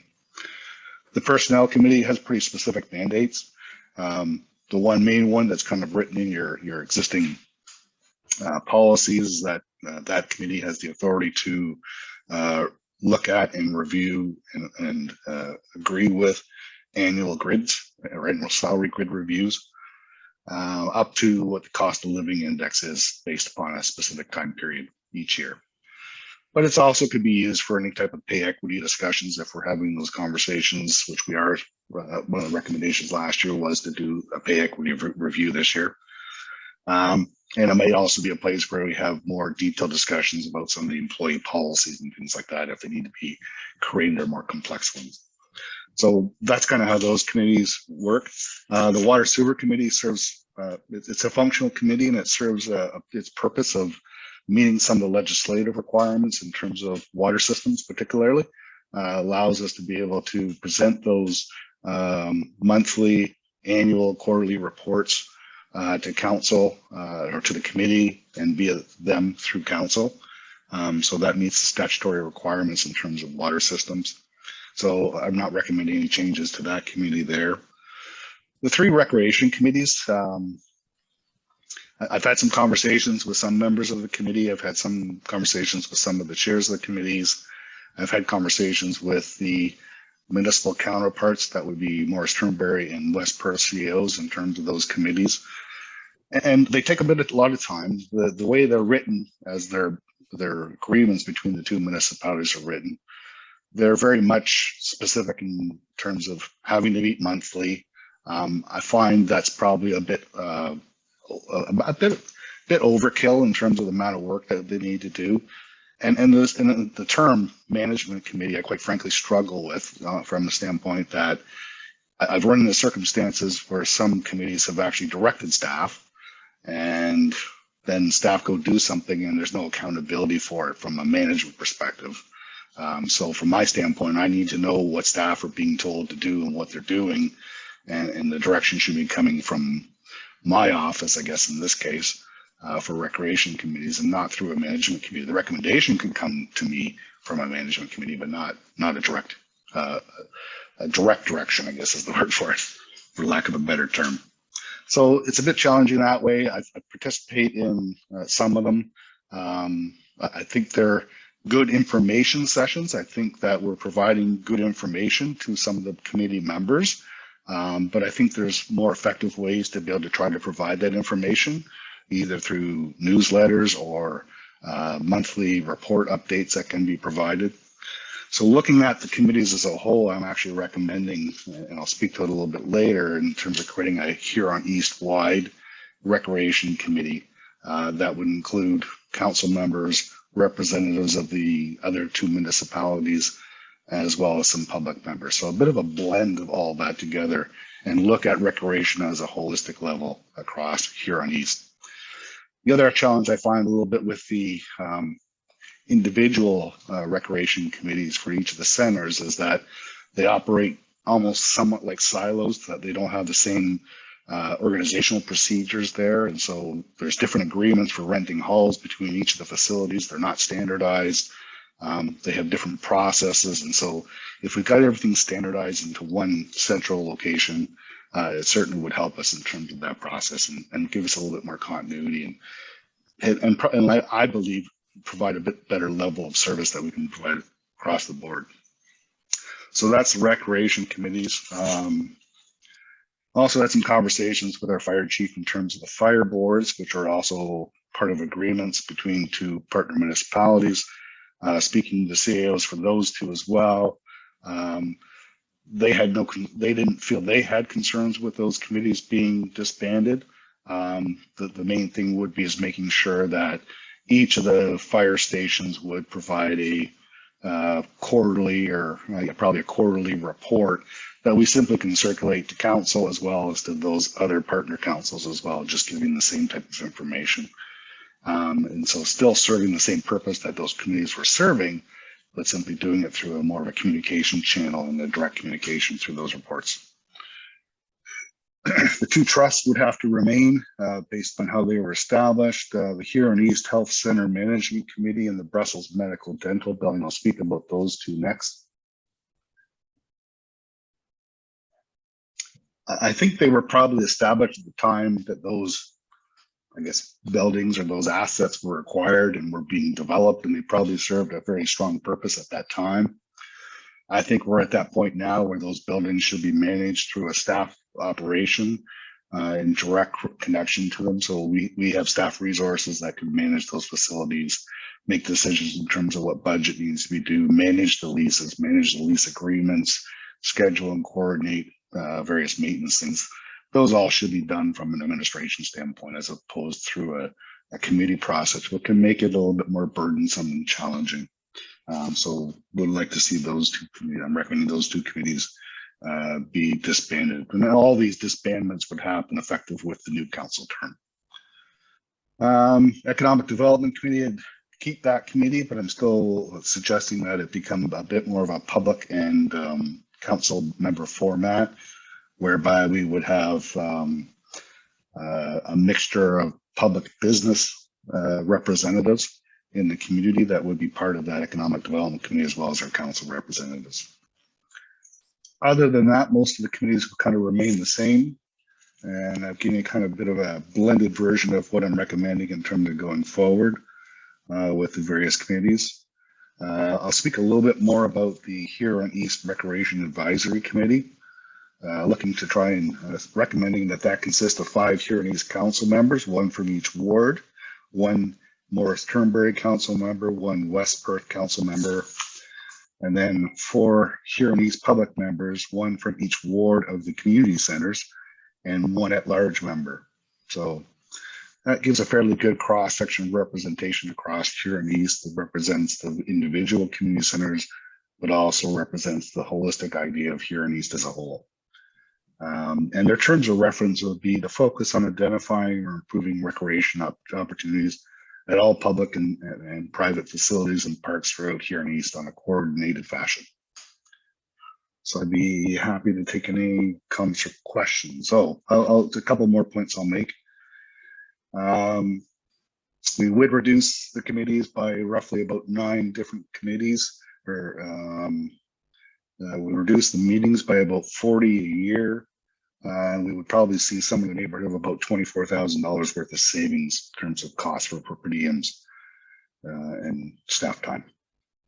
I also speak a little bit about the community manager or community services manager position that would come into play. And I'm not making that recommendation at this point in time. I'd like to let the service review be completed and draw that recommendation through that process. But creating that position and restructuring your committees this way fits very well, and there might be an opportunity with some of those cost savings to be able to justify or offset that community manager's position.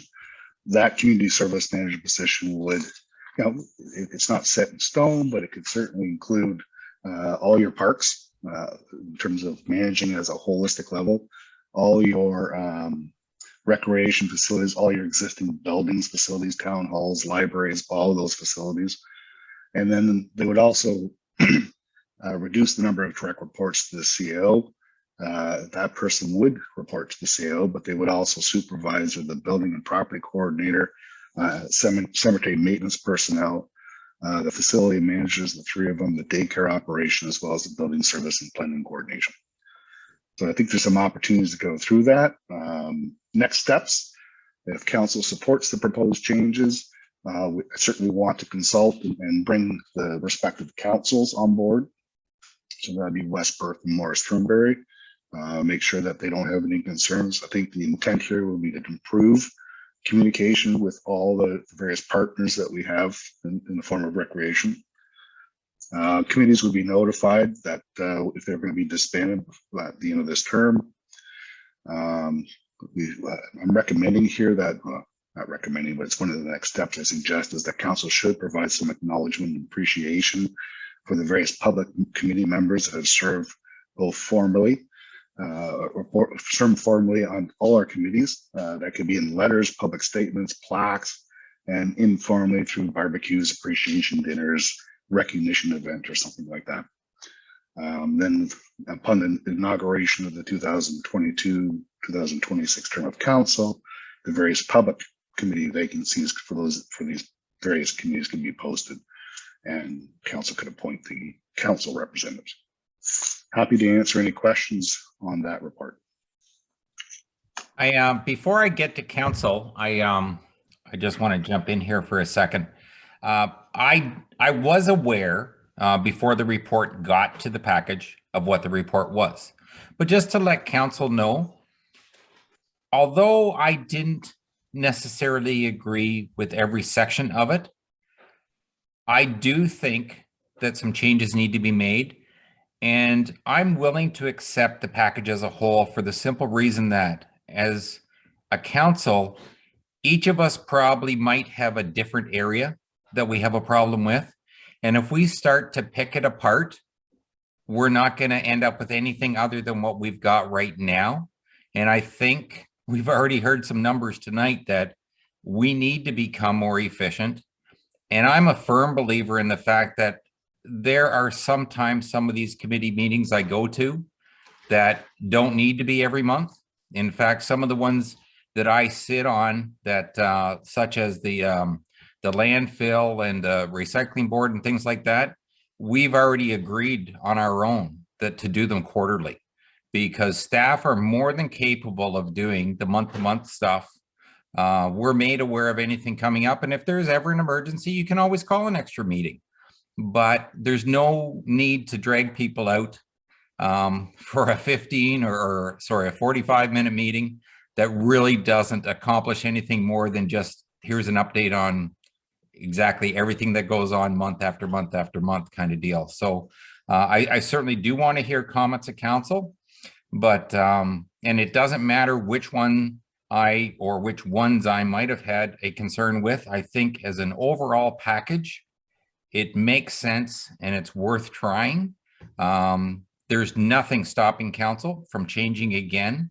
The only other comment I have is that we've had a number of times over the years where we've been asked to do something different with recreation. We tried something once, we didn't do a good job at it. And whether that was because council didn't set it up right or whether we didn't have the right person, I can't specifically tell you, but I've heard lots of comments from the public that we need to try to do that again. So I think there's a lot of merit in that suggestion. Councillor Steffler, you were first with your hand up. I certainly agree with you, Mr. Mayor, and I certainly agree with Brad. Like, you have a new guy at the helm, and he's got experience from other municipalities, and I don't think he just thought this up. And I agree with his report 100%. I've sat on the arena board for different times throughout my years on council, and sometimes we're out there in a half an hour.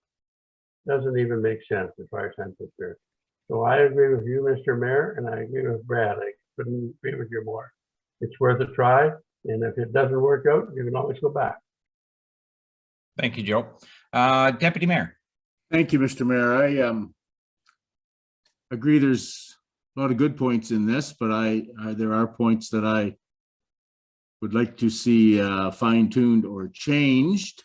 And I was hoping this evening, after hearing from other councillors and my own thoughts, that we could have a fulsome discussion about this evening and take the points made home and ruminate or whatever on them, and come back to a meeting in May and discuss them further and come up to a final conclusion. I think there's too much here tonight to be passing this evening. So if it needs be a motion, I would do that later, but I would like to hear from my other councillors and go forward and discuss it again later on.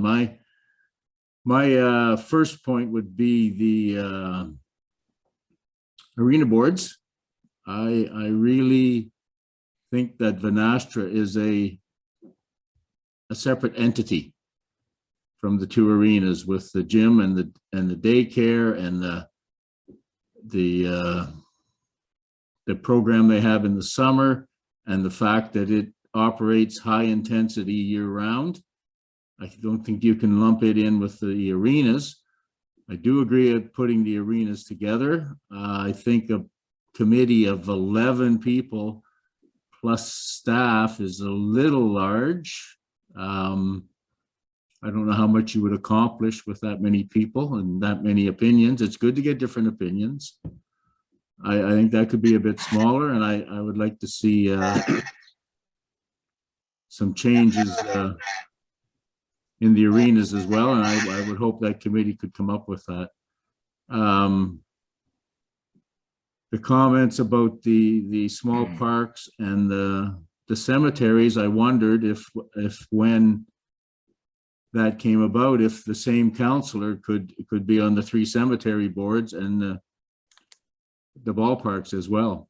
But then you also have some cases there where in Brussels, I think the park is looked after by the taggers more or less, and the soccer and the pool are looked after by somebody else. Then you come down to Seaforth, and the Lions look after one park and the Optimists look after another park. So there's a lot of things there to look into, but I'll be quiet for now and let some others chat. Thank you. Okay, I'm trying to make a list here, so I hope I've caught everybody, and if I don't, I'll certainly get back to you. Interesting comment, Mr. Deputy Mayor, that 11 people plus some staff members is maybe too many to be making decisions. You caught that, did you? Councillor McClellan, did you have your hand up? I'll just make it quick. I was in favor of this recommendation. I think it looks good. I mean, we've talked for a number of years about doing something about recreation, trying to bring everybody together. So I think it was an important step. The only thing I wanted to stress out of it, when we sort of downsize some boards and when we're involved with other municipalities, the key thing to it is just communication. Because time and time again, you read in the paper about a neighboring municipality that doesn't know that we're doing something, and they are involved. So it's just all about communication, I think. So thank you. Okay, thank you. I do have a couple more names on the list. It's Councillor Chartrand next. Thank you, Mr. Mayor. I'm in the same thought with the Vanasha Rec Center. The 2 arenas have a lot of synergy, obviously, and they have contracts and partnerships with other municipalities, with user groups, whereas the Vanasha Rec Center doesn't. 6 of my almost 8 years now on council, I've been on the Vanasha Recreation Center, and there is advantages of having ratepayers from the communities on those committees, because they live in those communities. Their kids, the kids use the arenas, or the kids use the facilities, the parents use the facilities. So they bring a lot of input, and they're not on it for the money. They're on these committees because they want to see that particular center move ahead. And I've had this discussion with Brad. I'm concerned that we don't want to involve the public as much as we have been in the past. And I know from experience on the Vanasha Rec Center, every time there's an event, whether it be a fundraiser, an event, those same 3 or 4 members on that team are the first ones serving you your chicken dinner at an event, or helping out with different things. So I'm a little concerned that way. I do agree the 2 arenas definitely could share. When you've got 2 managers at 2 ice facilities, and each manager at a most has 3 or 4 employees, and one facility, the Seaforth facility, in the summertime really has 0 things running, unlike the Brussels, where they have the soccer fields and the outdoor swimming pools. We will get to this topic eventually. As Brad said, I don't really see a benefit of having a so-called recreation manager over 3 facilities. I see no payback there whatsoever, because there's only so many hockey tournaments and so many things you can go out and knock on doors, but that's for another day. The personnel committee and the administration committee, and no disrespect to Brad, I feel that we're not utilizing them the way that we have always done in the past.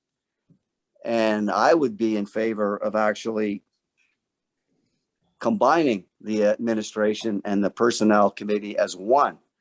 In the past, if we had an employee issue, or an employee had a resignation in, as you recall, as council, whoever was on the personnel committee, we would have an emergency meeting 20 minutes or 30 minutes before a council meeting to discuss the situation at hand and what we're going to do. And then that personnel committee would bring that recommendation to council. I don't see that happening like we used to do. This particular topic today that we're discussing normally would have lots of discussion at an administration meeting first, where there's only 5 or 6 of us talking about it and then bringing it forward to council. So, you know, maybe there is some realistic value in combining the personnel committee and the administration committee together. Another point for recreation, one of the reasons we were meeting monthly, and this should be no surprise to anybody, because especially the 2 arenas, it was deficit after deficit, loss after loss, year after year. And the whole purpose of meeting monthly was to keep the pressure on that committee, along with the manager, to stay close to your budget, having to force that manager to actually know what he spent that month to report at that committee. I guess we can still do that quarterly rather than monthly, but those were some of the reasons why we were meeting. And if the committee's ran right and it's got the right group of people on them, and you've built a good cohesive team, you can get things done as a committee. So those are just some of my thoughts and comments. Next, Councillor On. Pardon me. Yeah, so I think for me, I was definitely in favor of this whole report. I think we definitely do need to streamline a lot of the stuff that goes on with our committees. Specifically for the facilities manager, this is something that Councillor Lau and I had pushed for previous to this. And our thought was that Vanastra Rec Center, yes, although it may be different from the other rec centers, do we not want all of our rec centers to run with that same efficiency? Does that not make sense that the programming overall would be that efficient? Instead of bringing the Vanastra Rec Center down to where the other facilities are, why can't we bring those facilities up to where the Vanastra Rec Center runs at? I think that makes way more sense. And in terms of having a facilities manager to oversee that and have the accountability to push the arena managers, for me, that's a big thing. So I'm definitely in favor of this entire report. Thank you. Thanks, Councillor On. And just before I get to Joe, you know, just a quick response to Councillor Chartrand. And I understand that they may be different, but I agree that there could be some big advantages in having one recreational manager putting all the packages together, because as you talk about, you know, you may have hockey tournaments at arenas, but, you know, we don't ever do anything with the hockey players. Well, maybe we should be, because I've taken my kids to a lot of hockey tournaments. Sometimes you play one game in the morning and then you don't play till mid-afternoon and you're already 3 hours from home. So what do? Why aren't we taking them over to the pool and going for a swim in between games and things like that? We've never thought about that because we've never had somebody trying to coordinate all those facilities together. So I think there is an opportunity for some things here that we just haven't thought of in the past. And if we hire the right person, hopefully they can make some of those things happen for us. Councillor Steffler was next. Yes, I certainly agree with you, Mr. Mayor, and I agree with you on the swimming in between hockey games or whatever. If you look up recreation, there's only one definition for it. And I would make a motion right now to accept Brad's report, and I will also ask for a recorded vote. Okay, I will go for it, but I want to make sure that everybody's had an opportunity to talk if they still have comments to make. So I don't want to cut it off with the vote. I do have a mover, and if I get a seconder for it, we still will allow questions if somebody wants to ask something. So Councillor Chartrand, were you seconding the motion? No, I had a comment. Okay, so Councillor Deal, were you seconding the motion? I'm just looking for a seconder for Joe's motion at the moment. Yes, I also for Joe's motion or for Bob's motion? Well, Joe's motion was to accept the report. Bob had a motion. Yeah. Okay. But Bob had a motion. I'm sorry, I thought Bob had a motion on the floor. No, he didn't have one on the floor. He said he would bring one up later. And if in fact council doesn't want to accept this report, then we would take it back and have to hash it out. Okay, I just want to make a couple of comments. Yes, there's a lot of good information in this report. I do think that taking the time to swallow all of it, so to speak, and go through it a little more in depth would be a good idea. There's a lot of changes to be made, and some, as Councillor Chartrand has brought up tonight, there's maybe some little jigs that we can do to it in the process. So I would be in favor of letting this sit until later in the month or next month and bringing it back and having more of a discussion on it. Thank you. Okay. All right. Councillor Chartrand? Yes, I agree. There's no rush for this. This will not take effect until the new election. So it's not like we have to make this thing happen tonight. We can take some time, think about it, maybe come back with some other ideas to give to Brad for the report and the rest of the council. So there's no rush that this thing has to be passed tonight. Okay, in fairness, you're correct. It does not have to pass tonight. But as Councillor McClellan had already pointed out, that sometimes other municipalities find stuff out after the fact and there isn't enough communication. And I believe our CAO said that he first needed to know the direction from this council so that he could then go and talk to the other councils and give those councils time to also have a discussion and see if they want to go along with this type of plan. Because just because Huron East says this is what we would like to do doesn't mean it's going to be the end result.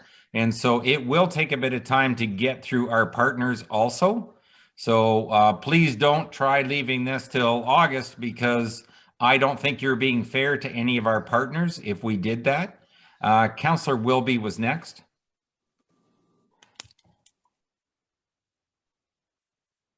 Yeah, I agree with Bob. I think we should kind of look it over a little more, even though you've just said, I didn't say leave it till August. So I was wondering about the ballparks. Are they included with the arenas? Go ahead, Mr. CAO.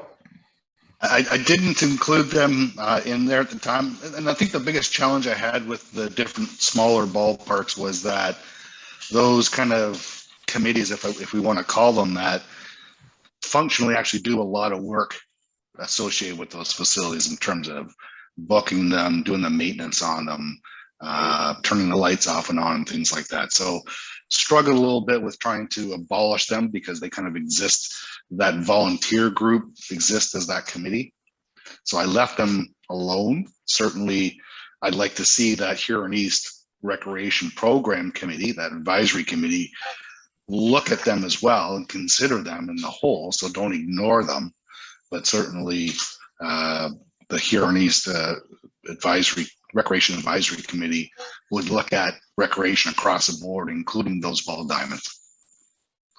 Okay, because the only reason I brought that up is because of the high volunteerism, and you touched on that. So, yeah. And then the other thing is, I agree that the two arenas could be managed by someone, but I had a thought that maybe that someone could also do two jobs and be the new economic development officer and work it in together.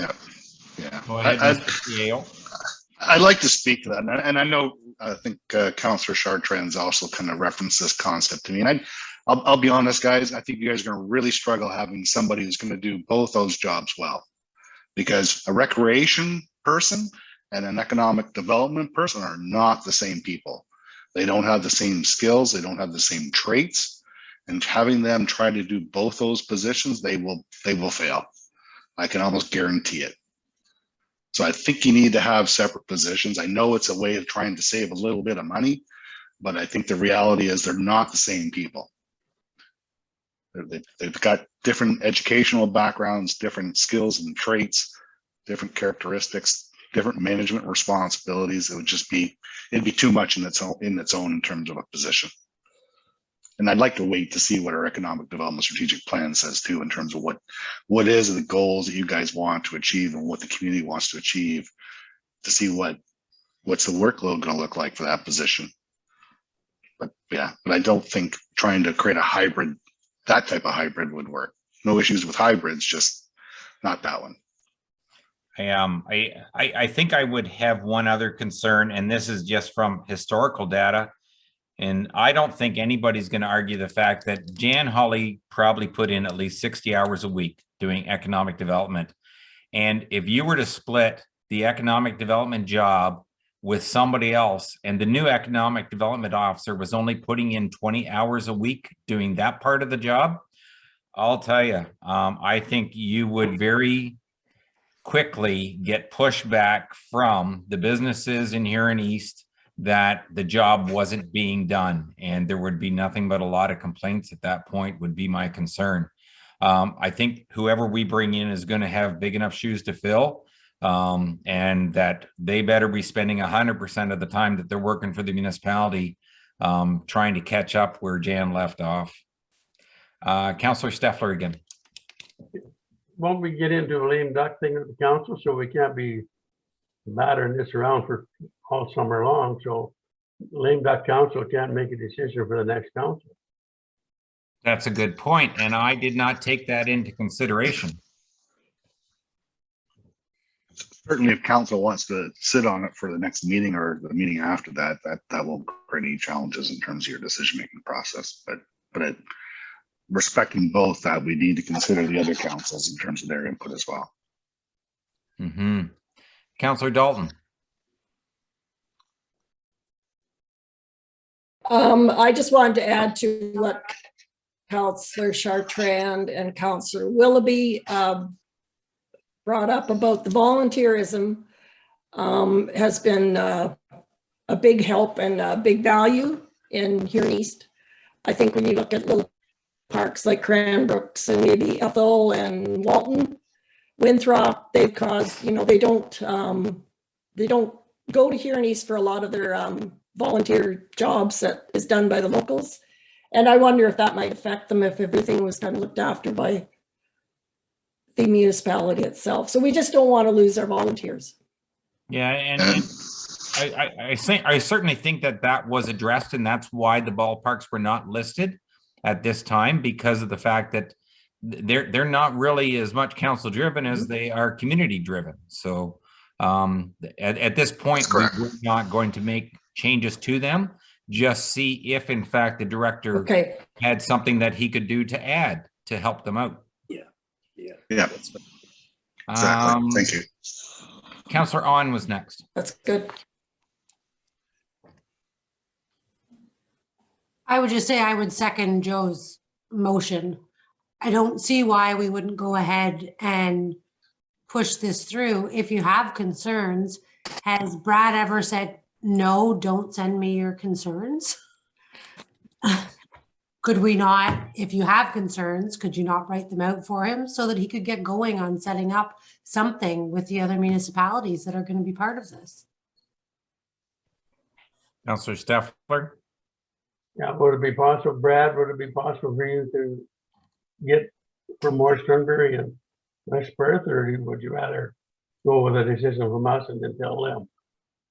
Well, it's the only thing that it's kind of one of those things that if we're initiating it, I'd like to have some direction from council, at least in terms of what they want to do, so that I can go to those various other councils with some type of letter saying this is where council intends to go. What concerns might you have? Are there any possible suggestions you want to bring forward as well? I do like the idea of trying to keep it to one.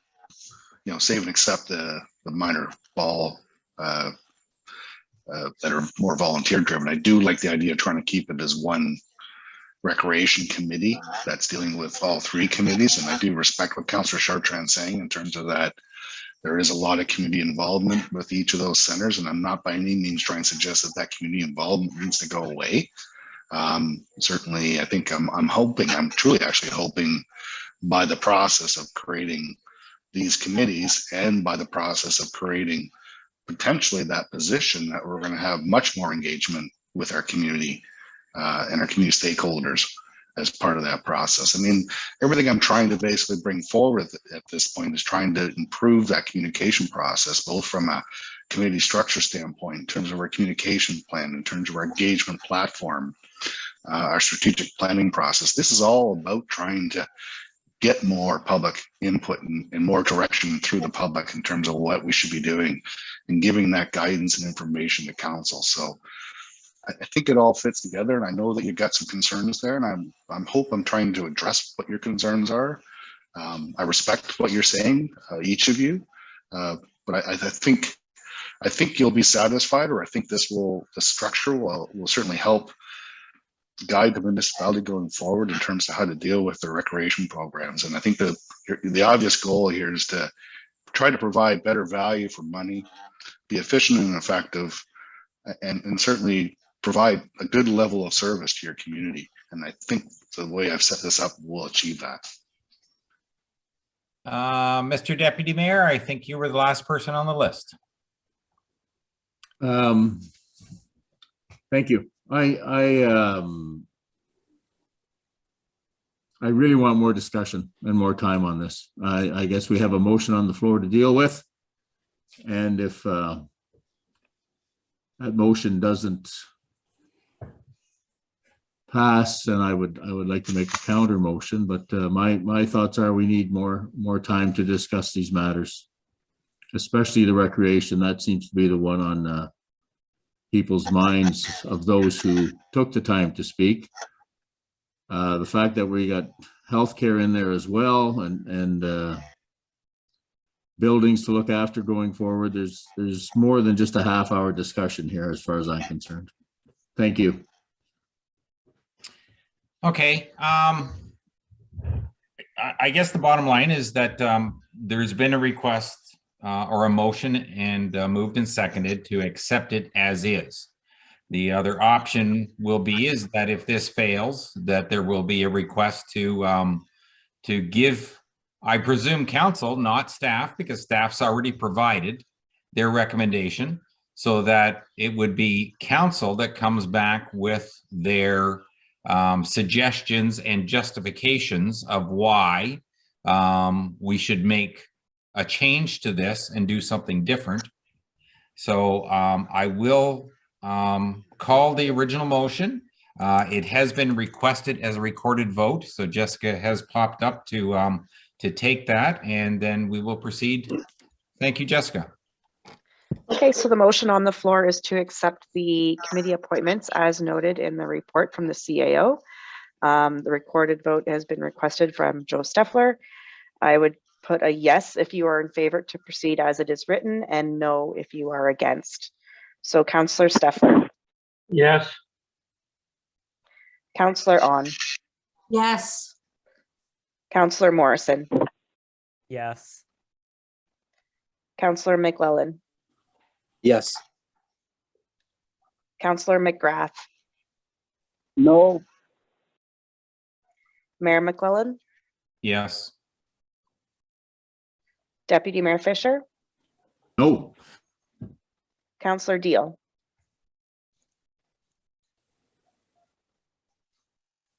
I'm sorry, Councillor Deal.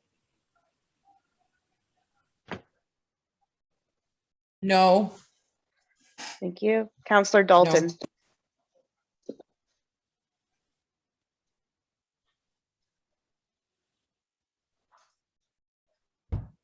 Councillor Dalton.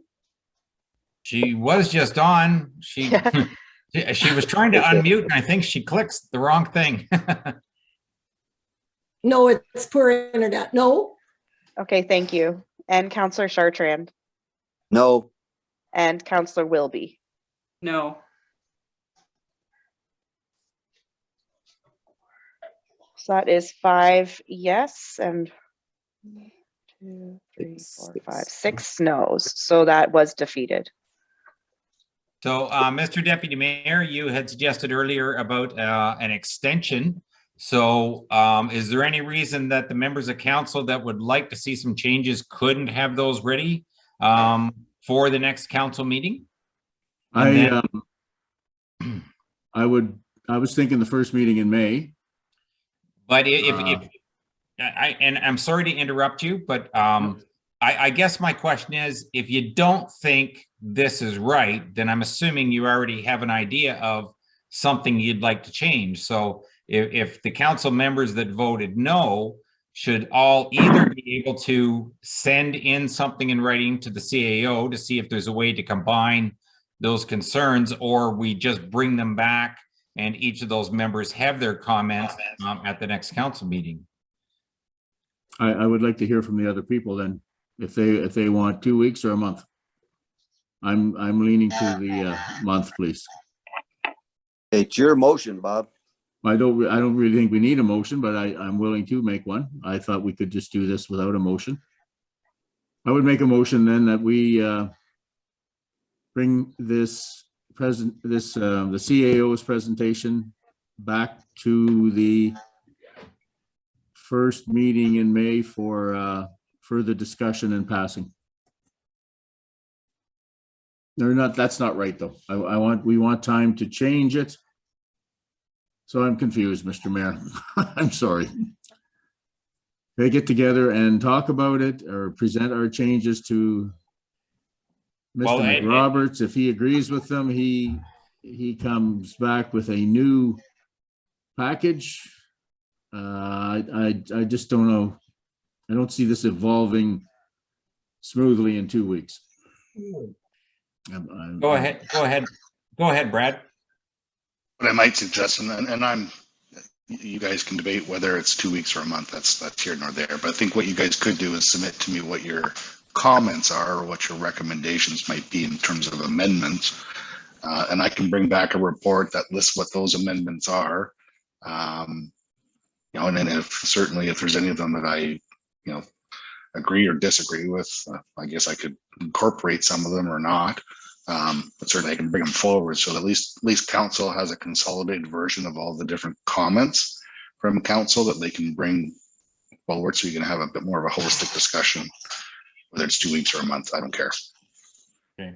So Bob, I guess in fairness, if you want the CAO to review them and see if he himself has an alternative, or if he disagrees but brings all the information back to council, is there any reason that within the next week, the members that are not happy with a specific item on the list could not send their comments to the CAO, and then those could be addressed? Because I'd like to give the CAO an opportunity that if he ends up with 6 different comments, an opportunity to write that report to come back to council. Good. That's okay. Yep, that works. Okay. That's what I was having trouble with. Okay. So I agree. I'm not sure that there's a need for a motion as long as there's an understanding of council. So if council members have a problem with one or more items on the list, please send those comments to the CAO within the next week. And that gives our CAO a week opportunity to try and collate the information. And if at that point he believes there's a need for a new report, he can write that. And if he believes he's got justification of why to do something or not do something, he can bring that report to council. And then in 2 weeks, council can have a debate again with whatever information we have. So I don't have a need for a motion unless council has a need for a motion. I'm comfortable with that, Mr. Mayor. Okay. All right. If that's the case, then I will move on to 8.5. Thanks, Mr. Mayor. Oh, sorry. Mr. Steffler, yes. Yeah. So we're going to discuss it in 2 weeks. That's correct. We're going to discuss it in June. We're going to discuss it in July. The members that would like to see some changes are supposed to send those in writing within the next week, and we will discuss it in 2 weeks. That's good. Thank you very much. Okay. 8.5. So the next report, I'm just going to make sure I got the right one. Yep. So back again, this is going back to my December 7th report as well. Council, I'd make the recommendation to consider a feasibility study to consolidate the Gray and Brussels Fire Department and the North Public Works operations under a single roof facility. So that this is what this report is coming back. So I did do kind of a bit of a rough estimate of what the, I guess, the revenues and the costs would be if we consolidated Public Works and the fire departments in the north end. And that would include the Brussels and Gray fire departments, the Huron East Public Works North Division, and also Council's aware that Huron County EMS would be included in that process, being located somewhere. We estimated, just as a sort of a ballpark estimate, that the cost to do all that would be about $5 million to include the public works in that facility as well. Even though there's some savings coming from the sales of the various properties, the two existing fire halls and the public works building, it's still not enough revenue to create enough revenue and enough savings to justify the cost. You know, certainly I think if there was a grant opportunity that was coming forward, this would make this a really slick solution in terms of going forward. But, you know, with the county EMS wanting to proceed, you know, imminently with putting their new EMS bays in Brussels, we don't have that luxury of waiting a couple of years. We might be able to look at that when we do the analysis for the south portion of the fire departments and public works and sit on that opportunity. So that didn't make economic sense from a financial standpoint, looking at it as a holistic level. But I did step back and look at being able to just merge the two Gray and Brussels fire departments by themselves, and the existing Brussels fire hall and its property would be large enough to be able to house all of those, including the Gray fire hall or the Gray fire department, the Brussels fire department, and the county EMS. So when you look at that, doing a bit more of a financial on that, you would say that, and this is based upon some preliminary estimates of what the value of the land would be, if we sold the Gray fire hall property at and got $350,000 for that property, and the county of Huron put their equivalent contribution of $750,000 into that. And in conversations with Fire Chief Bedard, we estimated that we'd have some additional savings as well from the less equipment being required. So we estimated the building cost about $2 million. So you take away what we got in terms of revenues coming in from the county and from the sale, that leaves us roughly about $900,000 worth of capital. You start looking at your annual energy savings of about $1,000. You get new taxation revenue because now you've sold that Gray Fire Department hall in the building. So now that becomes a taxable property. And so you've got some annual tax revenue that will come in from that. And then we annualize the savings from the reduced fire equipment costs of about $1 million over 20 years. You end up with basically about an annual savings of about $85,000. Now, if you went and created this property, your cost of $900,000, or if it was even a bit more, you know, it's going to take about 10 years using that annual savings to kind of pay off that capital expenditure. But the value is that the last 10 years, you're saving $85,000. So there is some value to this in terms of reducing overall cost when you look at it over a 20-year period. But you have to recognize, so that's the value of it, I guess, in terms of the economics. I do recognize, though, that particularly the Gray Fire service area would be impacted somewhat. I did provide a schedule in here that shows the various limits of the boundaries of each of those areas, and it's apparent that, you know, Gray and Brussels have far, I guess I'll call it, higher level of service or shorter response times than the Seaforth fire or the district covered by Seaforth. And so by combining everything in Brussels, you would probably create more of an equivalent level of service between the north half of the municipality and the south half of the municipality. So from a service level standpoint, it would standardize it a bit. Although people in gray would probably be the ones that would recognize a reduced level of service. And when I say reduced level of service, I'm speaking about it in terms of response times. One of the challenges we might have is particularly in sort of that northeast corner of Gray. There's a fairly large, well, Molesworth's there, and there's a fairly large industrial operation or feed mill operation up there.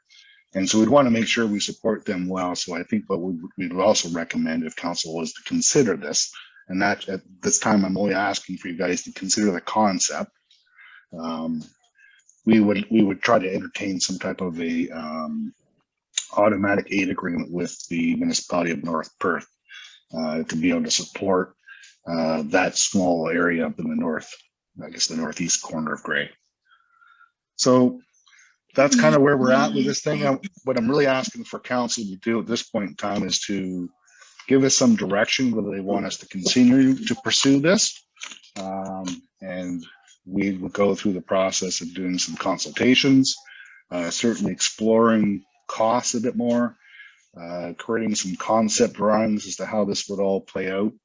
We do have to move somewhat quickly on it because I am kind of holding off the county EMS because they want to proceed sooner rather than later. But they also understand that we were wanting to go through this process of evaluating the consolidation of things up in the north. So next steps would be simply for staff to go and get some concept drawings to present this, have some consultations with the different councils that are part of this process with North Perth in terms of an automatic aid agreement, certainly with the firefighters that would be affected by this service, and probably have some public consultation through our engagement platform, or maybe even a public meeting if things get a little bit opened up here in terms of being able to have public meetings. So that would be the next steps. But I guess if council's interested in this, we'll pursue it. If council simply says, you know what, this isn't something we want to pursue at this time, then staff can stop here. I just didn't want to have staff spend too much time and too much energy trying to pursue this until I got further direction or support from council. Thank you, Mr. Mayor. Are you muted? Get that there. Go ahead, Bob. Thank you, Mr. Mayor. I have advocated this for a long time. I like the first idea with Public Works, two fire stations combined in the EMS all in one spot. That probably can't be done in time to keep EMS happy, but I think that should be the long range plan. My concerns would be is there government regulations on response times that we might not be able to meet if we got further away from Ethel in that area in the northeast, as you have mentioned. And also, if I'm not mistaken, Morris Turnberry owns 45% of Brussels. So that'd be a lengthy discussion there as well. But yeah, I would like to see the first proposition done sooner, if not later. Thank you. Go ahead, Bob or Brad.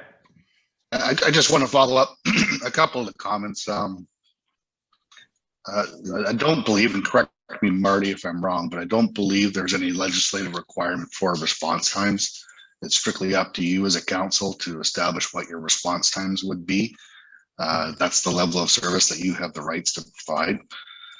I certainly we will consult with Morris Turnberry, but certainly I don't believe anything we're proposing here is going to have any impact on Morris Turnberry, because most, if not all, of Morris Turnberry is serviced by the Brussels Fire Hall anyway. So the impact of them will be negligible or none.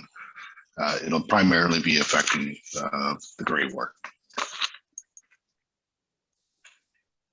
Councillor McClellan. Thank you, Mr. Mayor. Thank you, Mr. Mayor.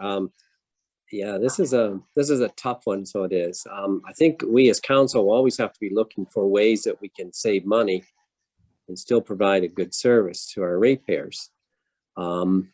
as we heard in the report earlier about asset management, you can cut some of your services back or something, but you don't want to sort of do away with a level of service. And yet, even though if we did go to some concept like this, we would still maybe meet the minimum service delivery. I just feel it's very hard to take that level of service that our ratepayers in the Grey Ward have now and diminish that somewhat when we have a fire department that is providing that. The second point is, I guess when I roll down to the end of the report and see the payback is, you know, $85,000 a year after 10 years, it's just not selling me. I don't disagree. We could have the public consultations into it. But I certainly would like to hear from the firefighters. They're the ones that put the boots on the ground. They know how to put the fire out. I don't. And I think the comment was made sometime that most of our firefighters drive to the fire, but you have to have the fire truck there for them to use. So if it's taking longer to get that there, that's just some of my concerns. So thank you. Councillor Deal. Yes, I just reiterate what Councillor McClellan had to say. But I do have a question. You said that we could cut back on equipment. How would that work if, God forbid, there was 2 calls at the same time? We don't have the level of service that we do have now then. And as Councillor McClellan said, your timelines, instead of having 4 or 5 firefighters minutes away from the trucks, they now have to drive to Brussels, get the trucks, and then get back out to wherever the emergency is. And one other question, and this would go to Marty. Is there not already an agreement with Listowel, North Perth, regarding the Molesworth Mills? That's all I have for now. Thank you. And I would like a little more consultation on this before we move ahead with it. Thank you. Okay, and just before I get to you, Brad, if I could put a couple comments in here, and believe me, I understand this is going to be a hot potato. There's no 2 ways about it. For Councillor Deal, the question about if you ended up with 2 fires going on at the same time, I'm going to say it may have happened in the past, but it's probably no different than when we've already got 3 ambulances in the county that's out. And if there's a car accident and they need one, we don't have one. But what do? We rely on other areas, and that's your mutual aid. And that would be the same thing. And Marty can correct me if I'm wrong here, but if the fire trucks were in Brussels, I presume there's still going to be Brussels firemen or fire people that are operating those vehicles. And if there was still fire service people from Grey, could it not operate the same way, that those people that could be showing up at the fire while the truck is on its route to the fire from Brussels, from people that were already in Brussels, jumped in the truck and got going, there could already be people on site assessing what's going on, or even radioing information of what is needed as the truck is arriving. Now, I'm not trying to argue one way or the other here. I'm so familiar because this is what got me into politics in the 90s, was the possibility of a fire department closing. So I've heard every argument that there possibly can be. All I'm asking at this point is that, although I know this is not popular and it's going to be a hot potato, no matter what position anybody wants to take on it. I think councils nowadays, unfortunately, have to start looking at some of the harder questions. It doesn't mean that we're going to change anything, but we really need to look at some of these things to tighten our belts. Now, I'm going to go to Marty first to see if he had anything else that he wanted to add to that, and then I'll go to Councillor Chartrand. Thank you, Mr. Mayor. To answer Councillor Deal's question with regards to an agreement with North Perth, No, we don't have one with them right now. The agreement we would be talking about is an automatic gate agreement where both stations or both departments would get called for that area. Once, so the Listowel station would be there first. We would be responding as well. And then if they're not needed, they would be sent home, and we would pay a minimal fee of like an hour of whatever they charge for that call. However, if it was a major call, then they would stay and it would be classed as mutual aid. Mr. Mayor was correct on the operations if there was a fire. The gray area firefighters would respond to that call directly, as they do now. And the Brussels firefighters or anybody close to the station would respond to the station and go from there with the trucks. And Mr. Mayor was correct on the point of 2 calls at the same time. If you don't have enough resources to cover those, that's where mutual aid would come into effect. Councillor Chartrand, and then the CAO.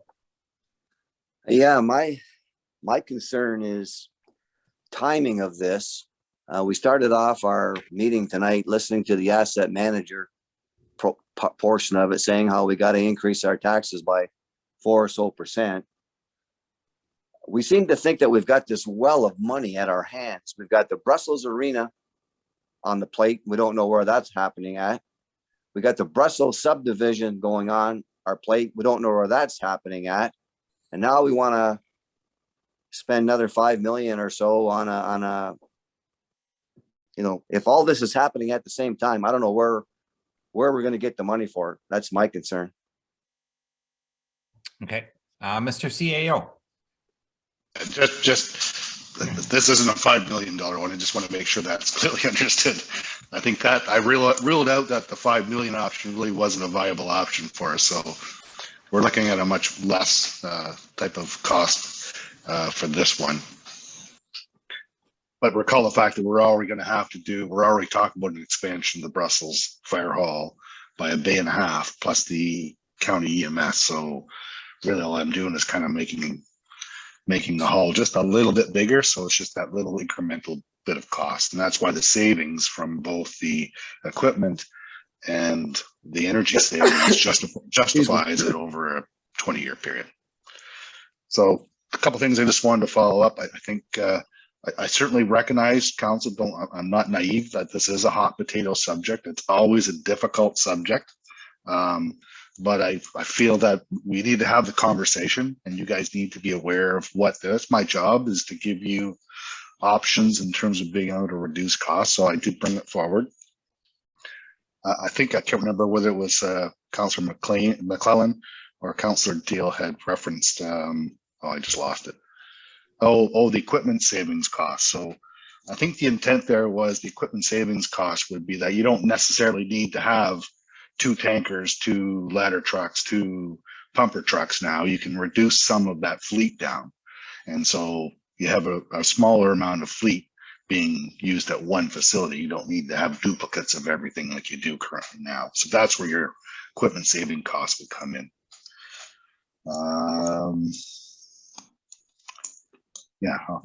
And in terms of moving this forward, we've got, I recognize Councillor Chartrand, what you're saying. There's a lot of things on our plate. But I think, and you're right, we don't have an endless pool of money, and we do have a lot of cost pressures coming towards us, and we need to start looking at some of these opportunities to find savings somewhere throughout the organization to be able to make things a bit more efficient. So it is a bit of a challenge. It's a quandary at times. And you know, it's an area to explore, and that's why I brought it forward. And you know, if Council at this point in time doesn't want to pursue this, that's perfectly fine. You know, I'm not going to try and fight this one with you guys. It's a decision you guys have to make, and I recognize it in terms of a service level standpoint. So, thanks. Yeah, just one final comment. there's no doubt about it. This comes down to two things. It's a political issue and it's a financial issue. And council will have to decide where they want to stand on it for whatever reason. Because the bottom line is that if you were to go to the fire marshal and say, what areas should fire departments cover? I'll tell you right now, they probably would disagree with 90% of the departments in the province, because the fire marshal will tell you flat out, and he'll tell it to any fireman that's out there, draw circles, activate the circles first. That's your area, but that's not the way fire agreements were originally done. And that's fine. They were built by municipalities. They've been run by municipalities forever. And it's hard to get away from where we started.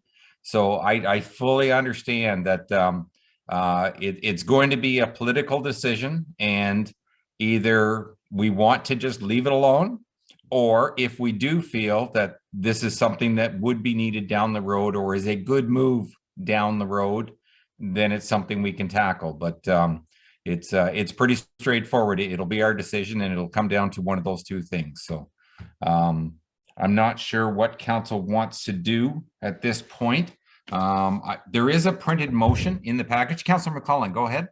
Thank you, Mr. Mayor. I'm just going to suggest something through you to Marty, and I'm sure he hasn't, but has this discussion ever been broached at either department on even a unofficial level? I believe it hasn't been mentioned to the firefighters. It has been out in the papers, and there has been some comments coming back to me. And I basically said, well, the same thing that we're saying tonight. Yes. It's either to pursue looking into it, or it'll be a council decision whether to go ahead with it or not.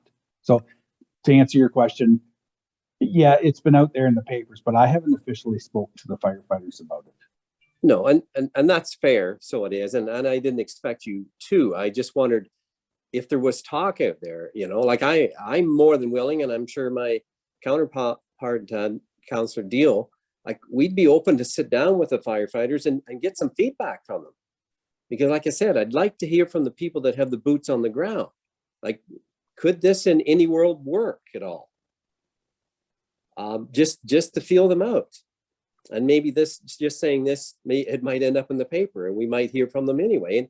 And that's what I'd like to do. I do know at the end of the day, it's up to us councillors to either say, yes, let's do this, or no, let's not do this. But I just feel as a councillor, I'm not educated enough on this, other than I'm looking at dollars and cents. I'm not looking at somebody needing saved in the top floor of a burning house. Councillor Morrison. Thank you, Mr. Mayor. I'm looking at the recommendation correctly. I believe it does say that this is only for conceptual drawings and departmental and public consultation. So at least from my standpoint, like, I don't see an issue with at least going ahead and having staff look into it, talking to departments, talking to public, and get compensation back. So at least pushing forward in terms of the concept idea, I don't have a problem with. That's all I can say. Yeah, thank you, Councillor Morrison, and I agree. I read all of that, and I was thinking the same thing, that this just basically gives staff what they need to go ahead and have those conversations with the fire department. The only thing that I'm questioning, and I have to ask the CAO about this, is that it does also talk about concept designs. So my concern is that how much money would we be spending on concept designs before this comes back to council? And are those concept designs going to be developed and then taken to the firemen to show them what they're going to end up with? Or are we going to have a discussion with the firemen and then develop concept designs? So I think it would help council if we knew that information. Oh, very good question. Yeah, certainly. I think that's the purpose of creating the concept drawings, is put something down on paper to get a sense. I don't know what it would be off the top of my head. it's going to be probably more than 1,000, but less than 5 to get some concept drawings done. And we've got to create some anyway, because even if we don't pursue this sort of merging option, we're still looking at a bay and a half plus the EMS bay on there anyway. So we're going to have to retain somebody anyway to do this. So get them together, do some rough concept drawings with some dimensions, some ideas. And I think it would be advantageous to have those with us when we're having those consultations with the fire department, so they have a sense as to what their operation would look like, as part of that discussion. Okay, all right. I appreciate that clarification. Thank you. Councillor Steffler? Yes, would you not consult with the Brussels firemen as well? It'd be both fire departments. Thank you, Brad. Brussels, Gray. Yeah. Okay, so we do have a motion on here, and it does talk about the fact that it doesn't mean it's a done deal. This is just giving staff authorization to come up with a concept design and then to have consultation with, and I read it here a second ago, but it would include the firemen, the county EMS, and I think it also talked about the public also. So yes, it does. So just for clarification that if we vote yes on this, it doesn't mean that this is happening. It's just starting the process to have the discussion and bring information forward to all parties. Is there a mover and a seconder for the motion as it is written? Moved by Councillor Morrison, second by Councillor Steffler, that the Council of the Municipality of Huron support the concept of the consolidation of the Brussels and Gray fire departments pending more detailed costs and conceptual drawings and departmental and public consultation. And further, that council directs staff to proceed with concept drawings for an expansion of the existing Brussels Fire Hall to accommodate either number one, Brussels and the Gray Fire Department needs, and the County of Huron EMS. So as was clarified by the CAO, even if we do not put Brussels and Gray together, the county already does want to work with Huron East and expand the Brussels Fire Department as it stands right now. So there will be a need to do some work there no matter what. And having them as a neighbor in the same building actually works out very well, both for the county and I believe for Brussels benefit. So any final comments or questions before the vote? All those in favor? Motion carries. Thank you. 8.6, budget matters. Okay, so we have the annual report for the Ontario Regulation 284 requirements to note any excluded expenses from the 2022 budget. And for those are three categories: the amortization expenses, post-employment benefit expenses, as well as landfill closure and post-closure expenses. So Huron East does not include amortization in the budget, and that is the 2022 estimated amount of amortization is $2.6 million. However, included in the 2022 budget is $6.5 million worth of capital expenses. So once those adjustments are made, the accumulated surplus would increase, and I caution you that is just a paper, it's not cash increase. And another item to note is that the amortization is based on historical cost, not replacement cost. So then on to the second item, the post-employment benefit expenses. There are none for Huron East. Currently, the policy is we do not offer that other than if it's fully paid by the employee or pre-authorized by council. So there are no expenses currently for that. And then the last item, the landfill closure and post-closure expenses, there's reserves in the amount of $303,000 designated for the landfill site's post-closure expenses. And those are on the reserve balances. Okay, are there any questions of Paula at this point? There may not be any questions, Paula, but I I'm always concerned when they want to change the reporting structure and it makes it look like we've got more money than we actually have, and it's literally just a paper figure. I'm always concerned about how that may affect us down the road. Yeah, that's the trouble with the PSAP right now. Yeah. Yeah. Okay, can I get a mover and a seconder for Paula's report, please? Moved by Councillor Chartrand, second by Councillor Deal, that the Council of the Municipality of Huron East adopt the report on Ontario Regulation 284/09 regarding excluded expenses of the 2022 budget. And all those in favor? Motion carries. Thank you.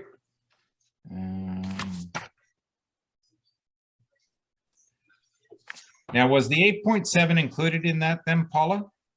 No, I have another report. Okay, go ahead.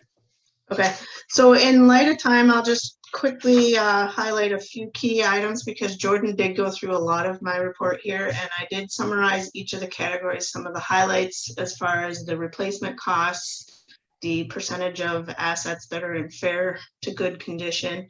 So I won't review that. It's all in the report. If somebody has any questions, I can certainly address them.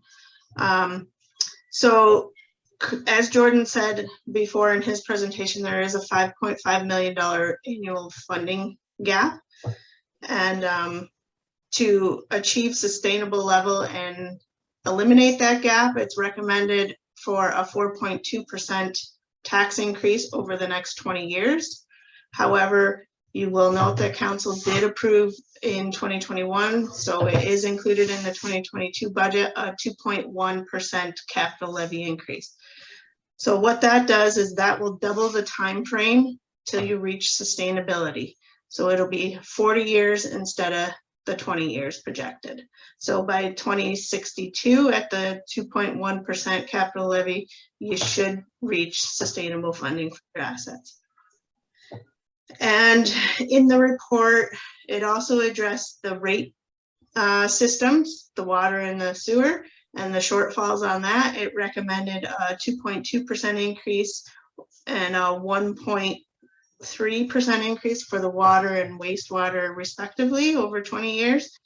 However, in the 2021 to 2026 water and sewer financial plan, there were increases built into that plan. So there are move toward sustainability there.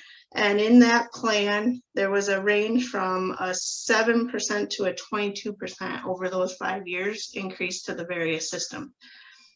So I wouldn't be too concerned about the water wastewater systems because they are in good shape and they are moving towards sustainability.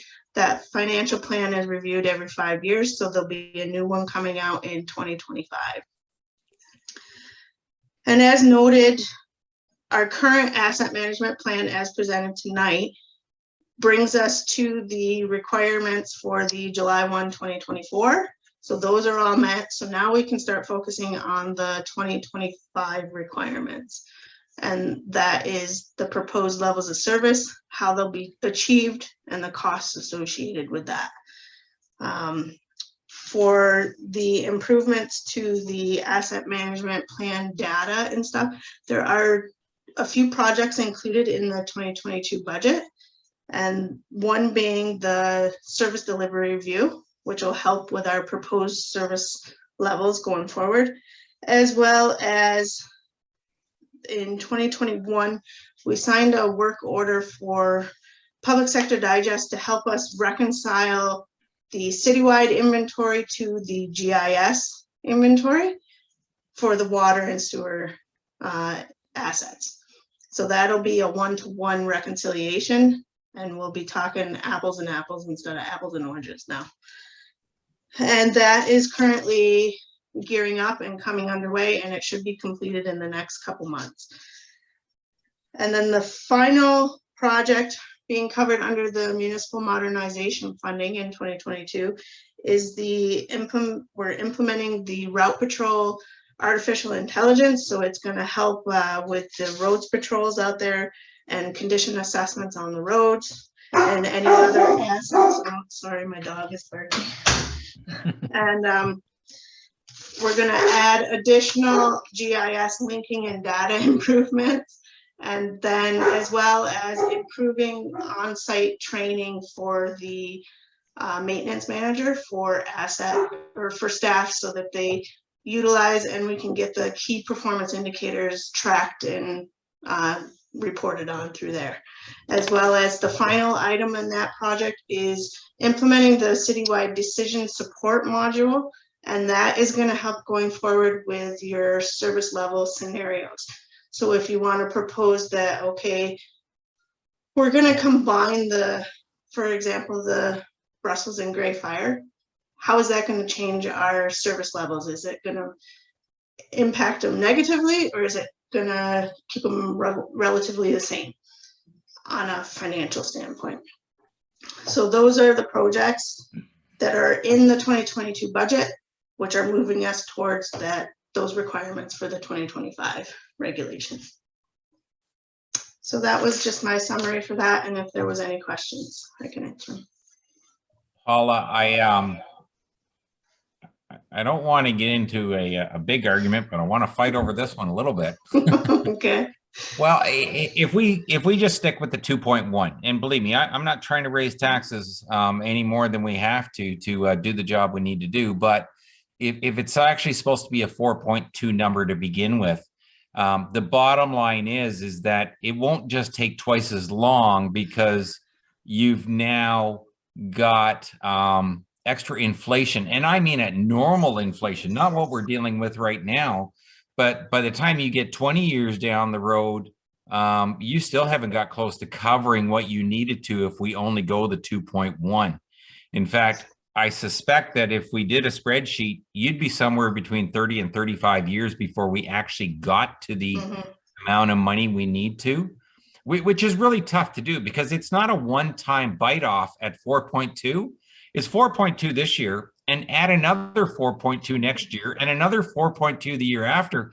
And what people aren't maybe realizing is that we're talking about just that capital expense is going to double everybody's property tax over the course of 20 years, not even including what the operational costs, the wages are, or inflation are for the municipality. Like we're talking about numbers here that most councils have never, ever dealt with at the municipal level. And I'll tell you, I didn't like hearing the information, but it was a good report and council needed to see it.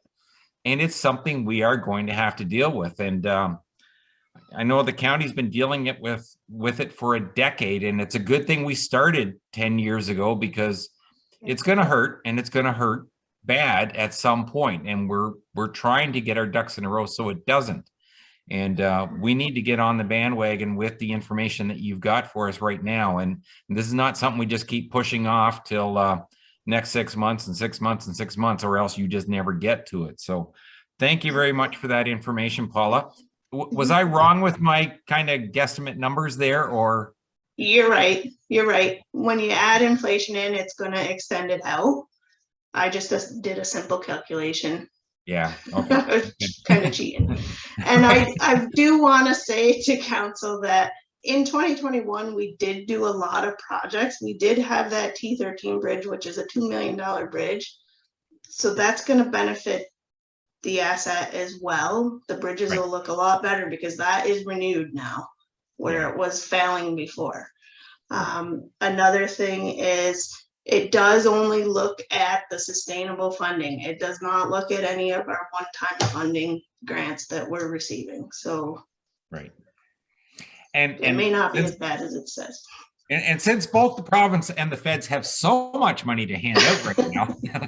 Yeah, they can't print it fast enough now. Yeah. Okay. Are there any other questions for Paula? Go ahead, Ray.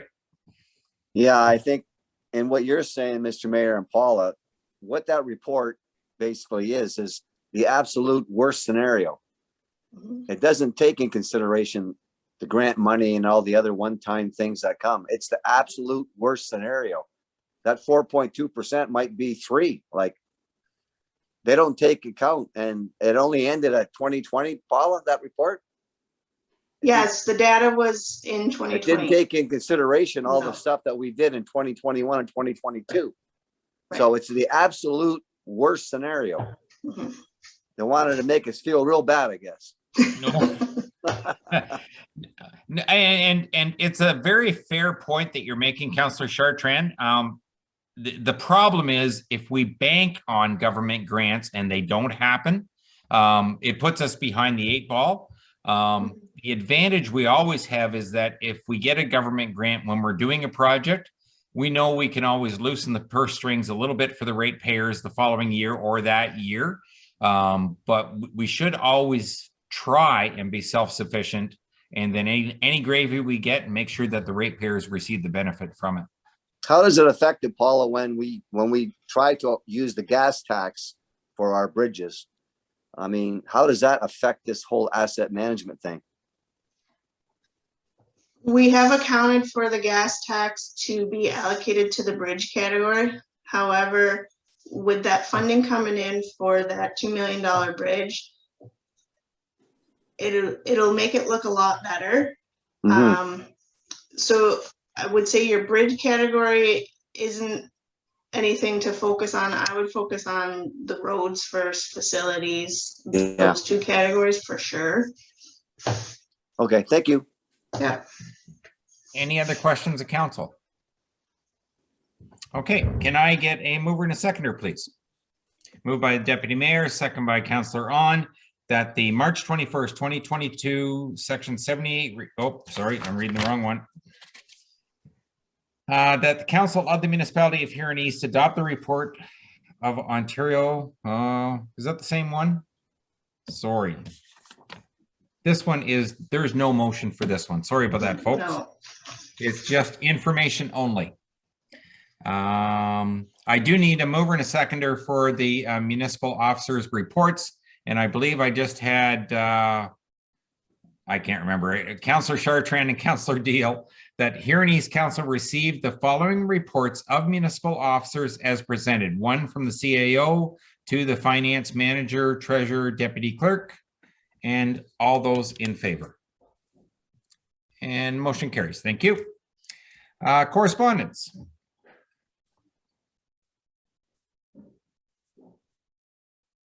So there's just one motion there, Mr. Mayor, that speaks for a call to action regarding municipal requirements to take over and maintain abandoned operating cemeteries. Council is probably well aware of this, but certainly if a private, or I guess we'll call it a institutional entity, abandons a cemetery, it automatically goes to the municipality to take over that responsibility. So I think the municipality of Mississippi Mills is looking for some changes to the legislation with respect to that. Okay. I don't know whether council wants to support it or not. Do we have a wish of council as in support or note and file?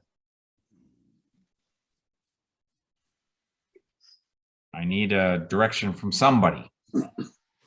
Councillor McClellan. So this motion that they're against that, Brad, through you, Mayor, to Brad, are they against?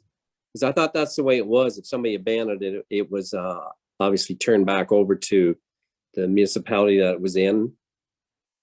Yeah, so I think what they're suggesting is that they think that the province should change that legislation so that it doesn't automatically default to the municipality. Did within their letter or correspondence with that, did they say where they thought the responsibility should go? Yeah. No, there wasn't anything else to the motion that was provided. Because I and I think in a case like that, somebody has to take ownership for it. I mean, yes, we wouldn't want that either, but if it was in our municipality, I think unfortunately it would come back to us, and we should probably own it or try to look after it one way or another or support it. So I'd be speaking against it myself, but that's a really good point, Councillor McClellan, is the fact that, at the end of the day, somebody has to be responsible for it. And I agree with you 100%. When I read this, and maybe I watched too many Law and Order shows or something, but I keep thinking about what are there businesses out there, and maybe it's not allowed in this province, but are there businesses out there that start up a cemetery, can actually sell a whole bunch of plots, make great money, and then just expense themselves out, so they end up walking away from it, and then they've made all the profit, but it becomes somebody else's responsibility down the road. As much as I agree with you 100%, somebody has to take up the task. I wonder if it became the province's responsibility to take up the task, that maybe they would put better rules in place to make sure somebody could never do something like that. So yeah, anyways, I will take any recommendation. So do you want to support or note and file? I would note and file. Note and file. Okay. Is there a seconder for that? Councillor Chartrand? Okay. All those in favor? And motion carries. Thank you. Municipal drains, 11.1.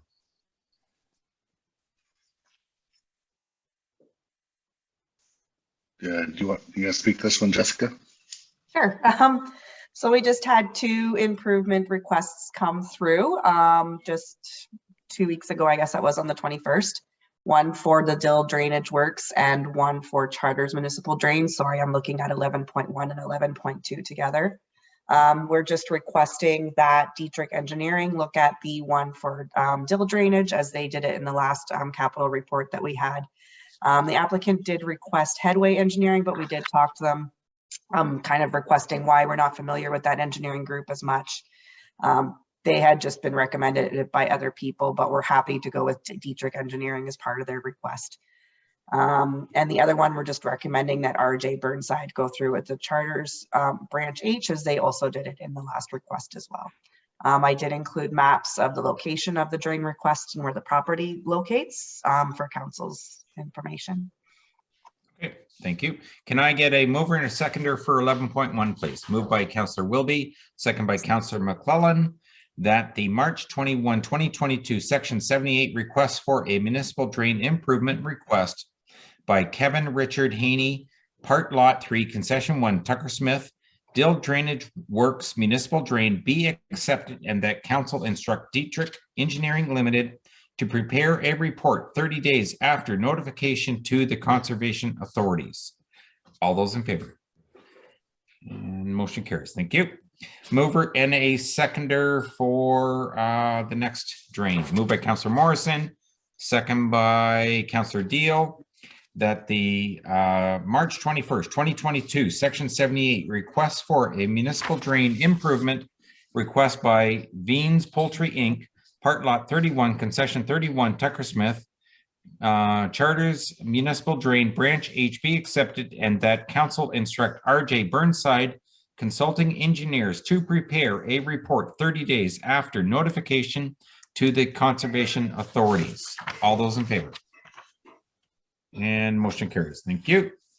12.1.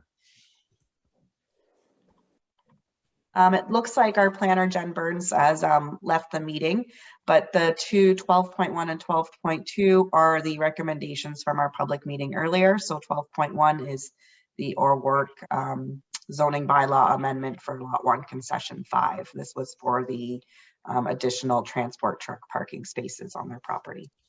Okay, so we will, when we go ahead and move this and second it, it would be the same as if our planner was here, who could still answer more questions. I guess my only concern is, does council have any further concerns that they have not had answered at this point? Okay, seeing none, can I get a mover and a seconder for 12.1, please? Moved by the Deputy Mayor, second by Councillor McClellan. Whereas the Council of the Municipality of Huron East has held a public meeting pursuant to Section 34, Paragraph 12 of the Planning Act 1990 with respect to the proposed zoning bylaw 26 of 2022. And whereas no public comments were received on this application, and whereas no agency comments were received on this application, now therefore pursuant to Section 34, Paragraph 18 of the Planning Act 1990, Council concurs with the April 1st, 2022 planning report and recommends bylaw 26 of 2022 for approval. Any other comments or questions? All those in favor? And motion carries. Mover and a seconder for 12.2, please. Moved by Councillor Dalton, second by Councillor Steffler. Whereas the Council of the Municipality of Huron East has held a public meeting pursuant to Section 34, Paragraph 12 of the Planning Act 1990 with respect to the proposed zoning bylaw 27 of 2022, and whereas no public comments were received on this application, and whereas no agency comments were received on this application, now therefore pursuant to Section 34, Paragraph 18 of the Planning Act 1990, Council concurs with the April 1st, 2022 planning report and recommends bylaw 27 of 2022 for approval. All those in favor?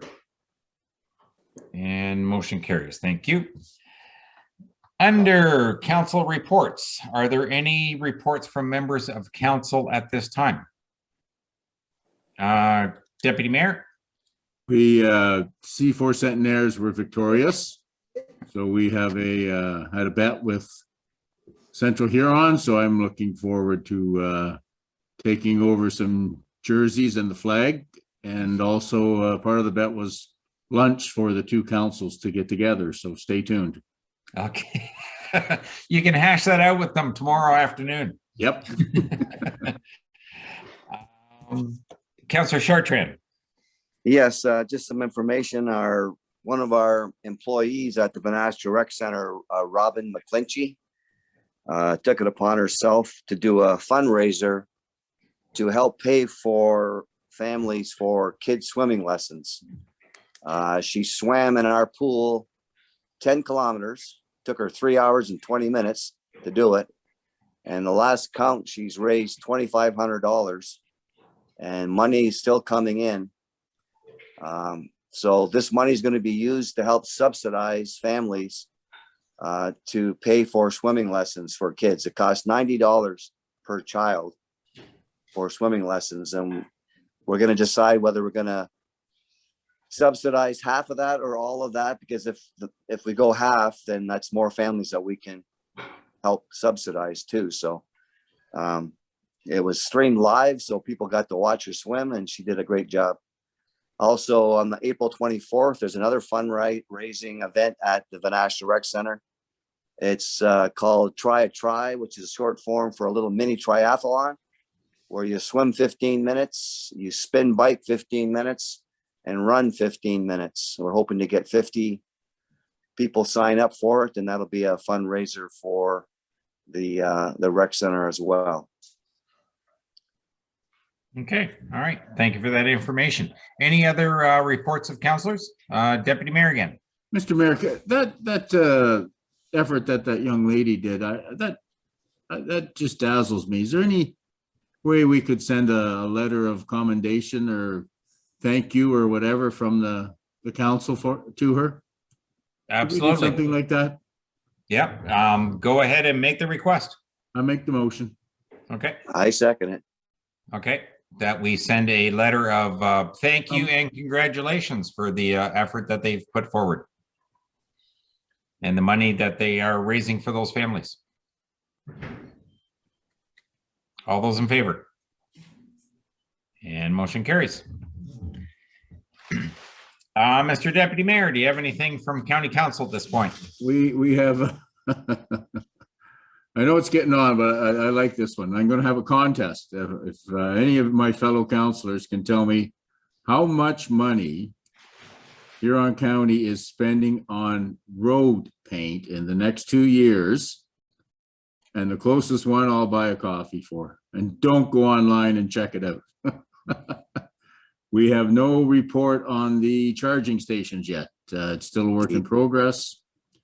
And EMS is doing some great work. I hope people are following this on making house calls, I call it. I don't know if it's through the province, Mr. Mayor, or maybe our initiative as well, but EMS is going to shut-ins and doing blood pressure checks and diabetic checks, etc. And it's working so well. They have 3 vehicles on the road now.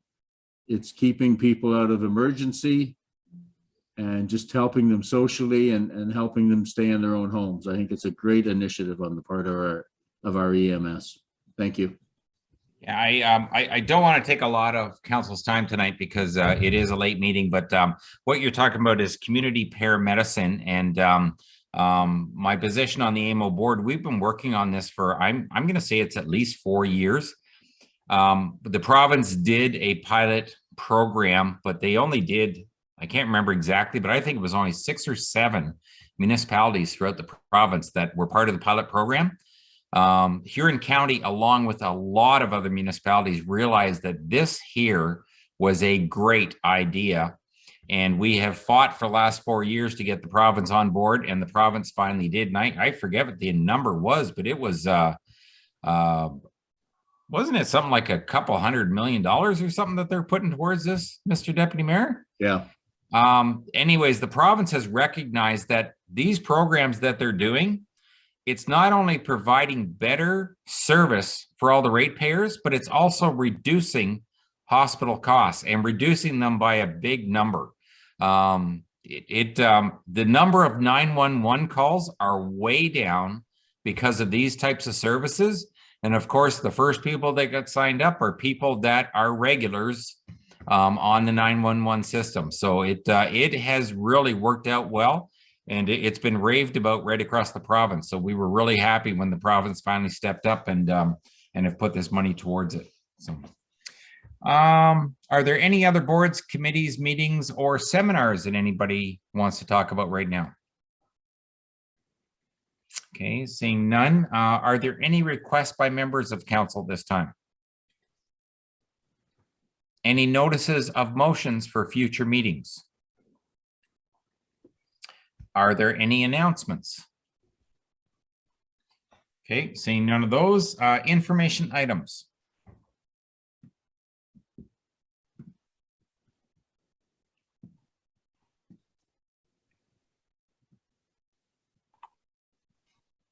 You're on mute. Yeah. So there's a thank you letter from Mayor McKenzie from West Perth for the firefighters and their support at that challenging issue in Mitchell. So there's a letter there for council's information, and there's the Vanastra Recreation Center daycare minutes from March 28th. There's a motion to adopt those. And Marty, if you're still on the line, when I got a letter sent to me as the mayor, I mean, it was really heartfelt. The appreciation for the assistance from the fire personnel out of Huron East to help with Mitchell. So please make sure that they really understand how appreciative it was for the assistance that was given. Thank you. Go ahead. If I could just make a comment. So the assistance we provided was mutual aid coverage for Mitchell. The C4 station covered parts of the Mitchell area to the west side of Mitchell. We covered that for the whole week that they were out, basically, through the day only. When they returned at night, that's when they took back over their coverage. The fire chief from West Perth did reach out to me. I did offer our assistance. He did reach out to me. We were prepared to send a team of 5 on the Tuesday, the day after they found the missing person. So I got the call or the notification on a Sunday. I put an email out to all our firefighters, and within 10 minutes, I had those 5 positions filled. So they were ready to help out in any way. So that was really good to see. Yeah, no, and yeah, and it's really great. And even though it may not have been our firemen on site doing the search, it still relieves their firemen knowing that their other job is covered, so that they can go and do what they were doing too. So it helps all the way down the line.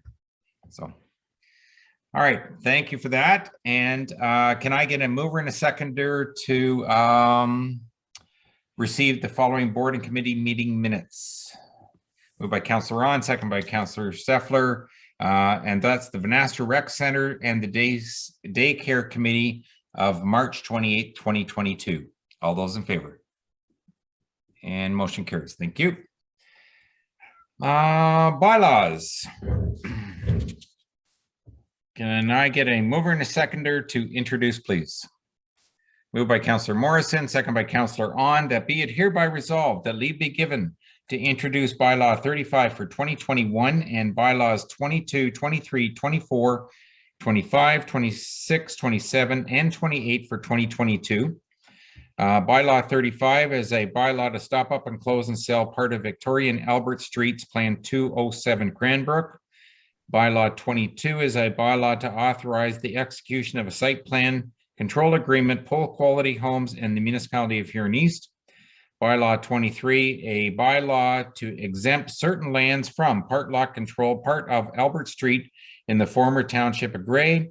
Bylaw 24, a bylaw to authorize a development agreement between Trailblazer Homes Limited and the municipality of Huron East. Bylaw 25, a bylaw to exempt certain lands for part lot control, registration plan 406 in the former town of Seaforth. Bylaw 26 of 2022, a bylaw to amend the zoning on 80-84-9 Perth Road 180, McKillop Ward. And bylaw 27 of 2022, a bylaw to amend the zoning on plan 192, lot 296, lot 297, and lot 298, Brussels Ward. All those in favor? And motion carries. Can I get a mover and a seconder for bylaw 35? Moved by Councillor On, second by Councillor Dalton, that be it hereby resolved that bylaw 35, a bylaw to stop up, close, and sell part of Victoria and Albert Streets, Plan 207 Cranbrook, be given first, second, third, and final readings, signed by the mayor and the clerk, and the seal of the corporation be affixed thereto. All those in favor? Motion carries. Mover and a seconder for bylaw 22. Moved by Councillor Wilby, second by Deputy Mayor, that be it hereby resolved that bylaw 22, a bylaw to authorize the execution of a site plan control agreement between Pole Quality Homes and the municipality of Huron East be given first, second, third, and final readings, and signed by the mayor and the clerk, and the seal of the corporation be affixed thereto. All those in favor? And motion carries. Bylaw 23, mover and a seconder. Councillor Morrison and Councillor Chartrand, that be it hereby resolved that bylaw 23, a bylaw to exempt certain lands from part lot control, part of Albert Street in the former township of Gray be given first, second, third, and final readings, signed by the mayor and the clerk, and the seal of the corporation be affixed thereto. All those in favor? And motion carries.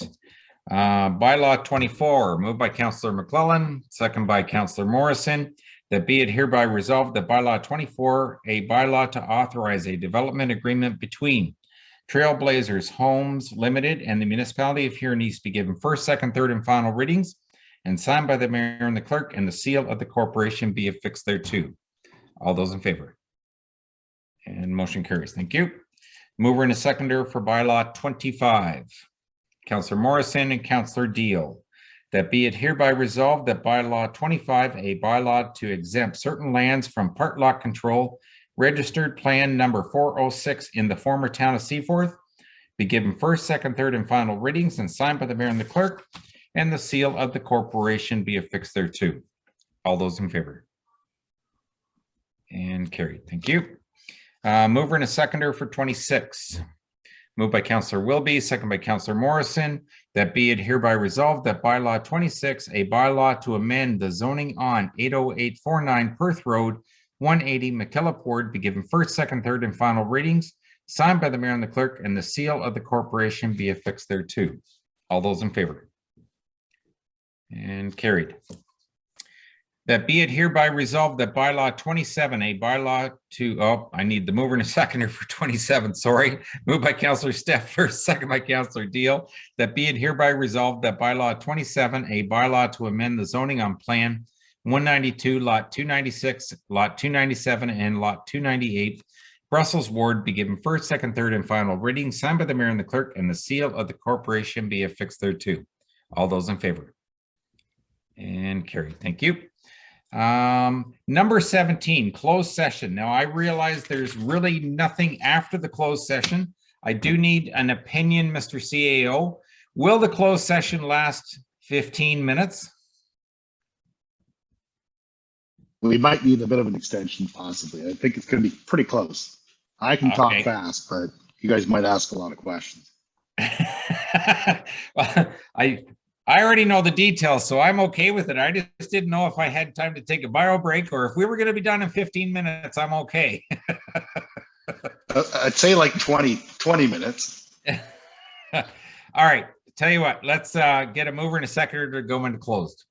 Moved by Councillor Wilby, second by Councillor Deal, that the council of the municipality of Huron East pursuant to section 239, paragraph 2 of the Municipal Act, adjourn the regular meeting of council at 10:43 p.m. to go into a closed session to discuss the following. The first one is adoption of February 1, 2022 closed session council meeting minutes.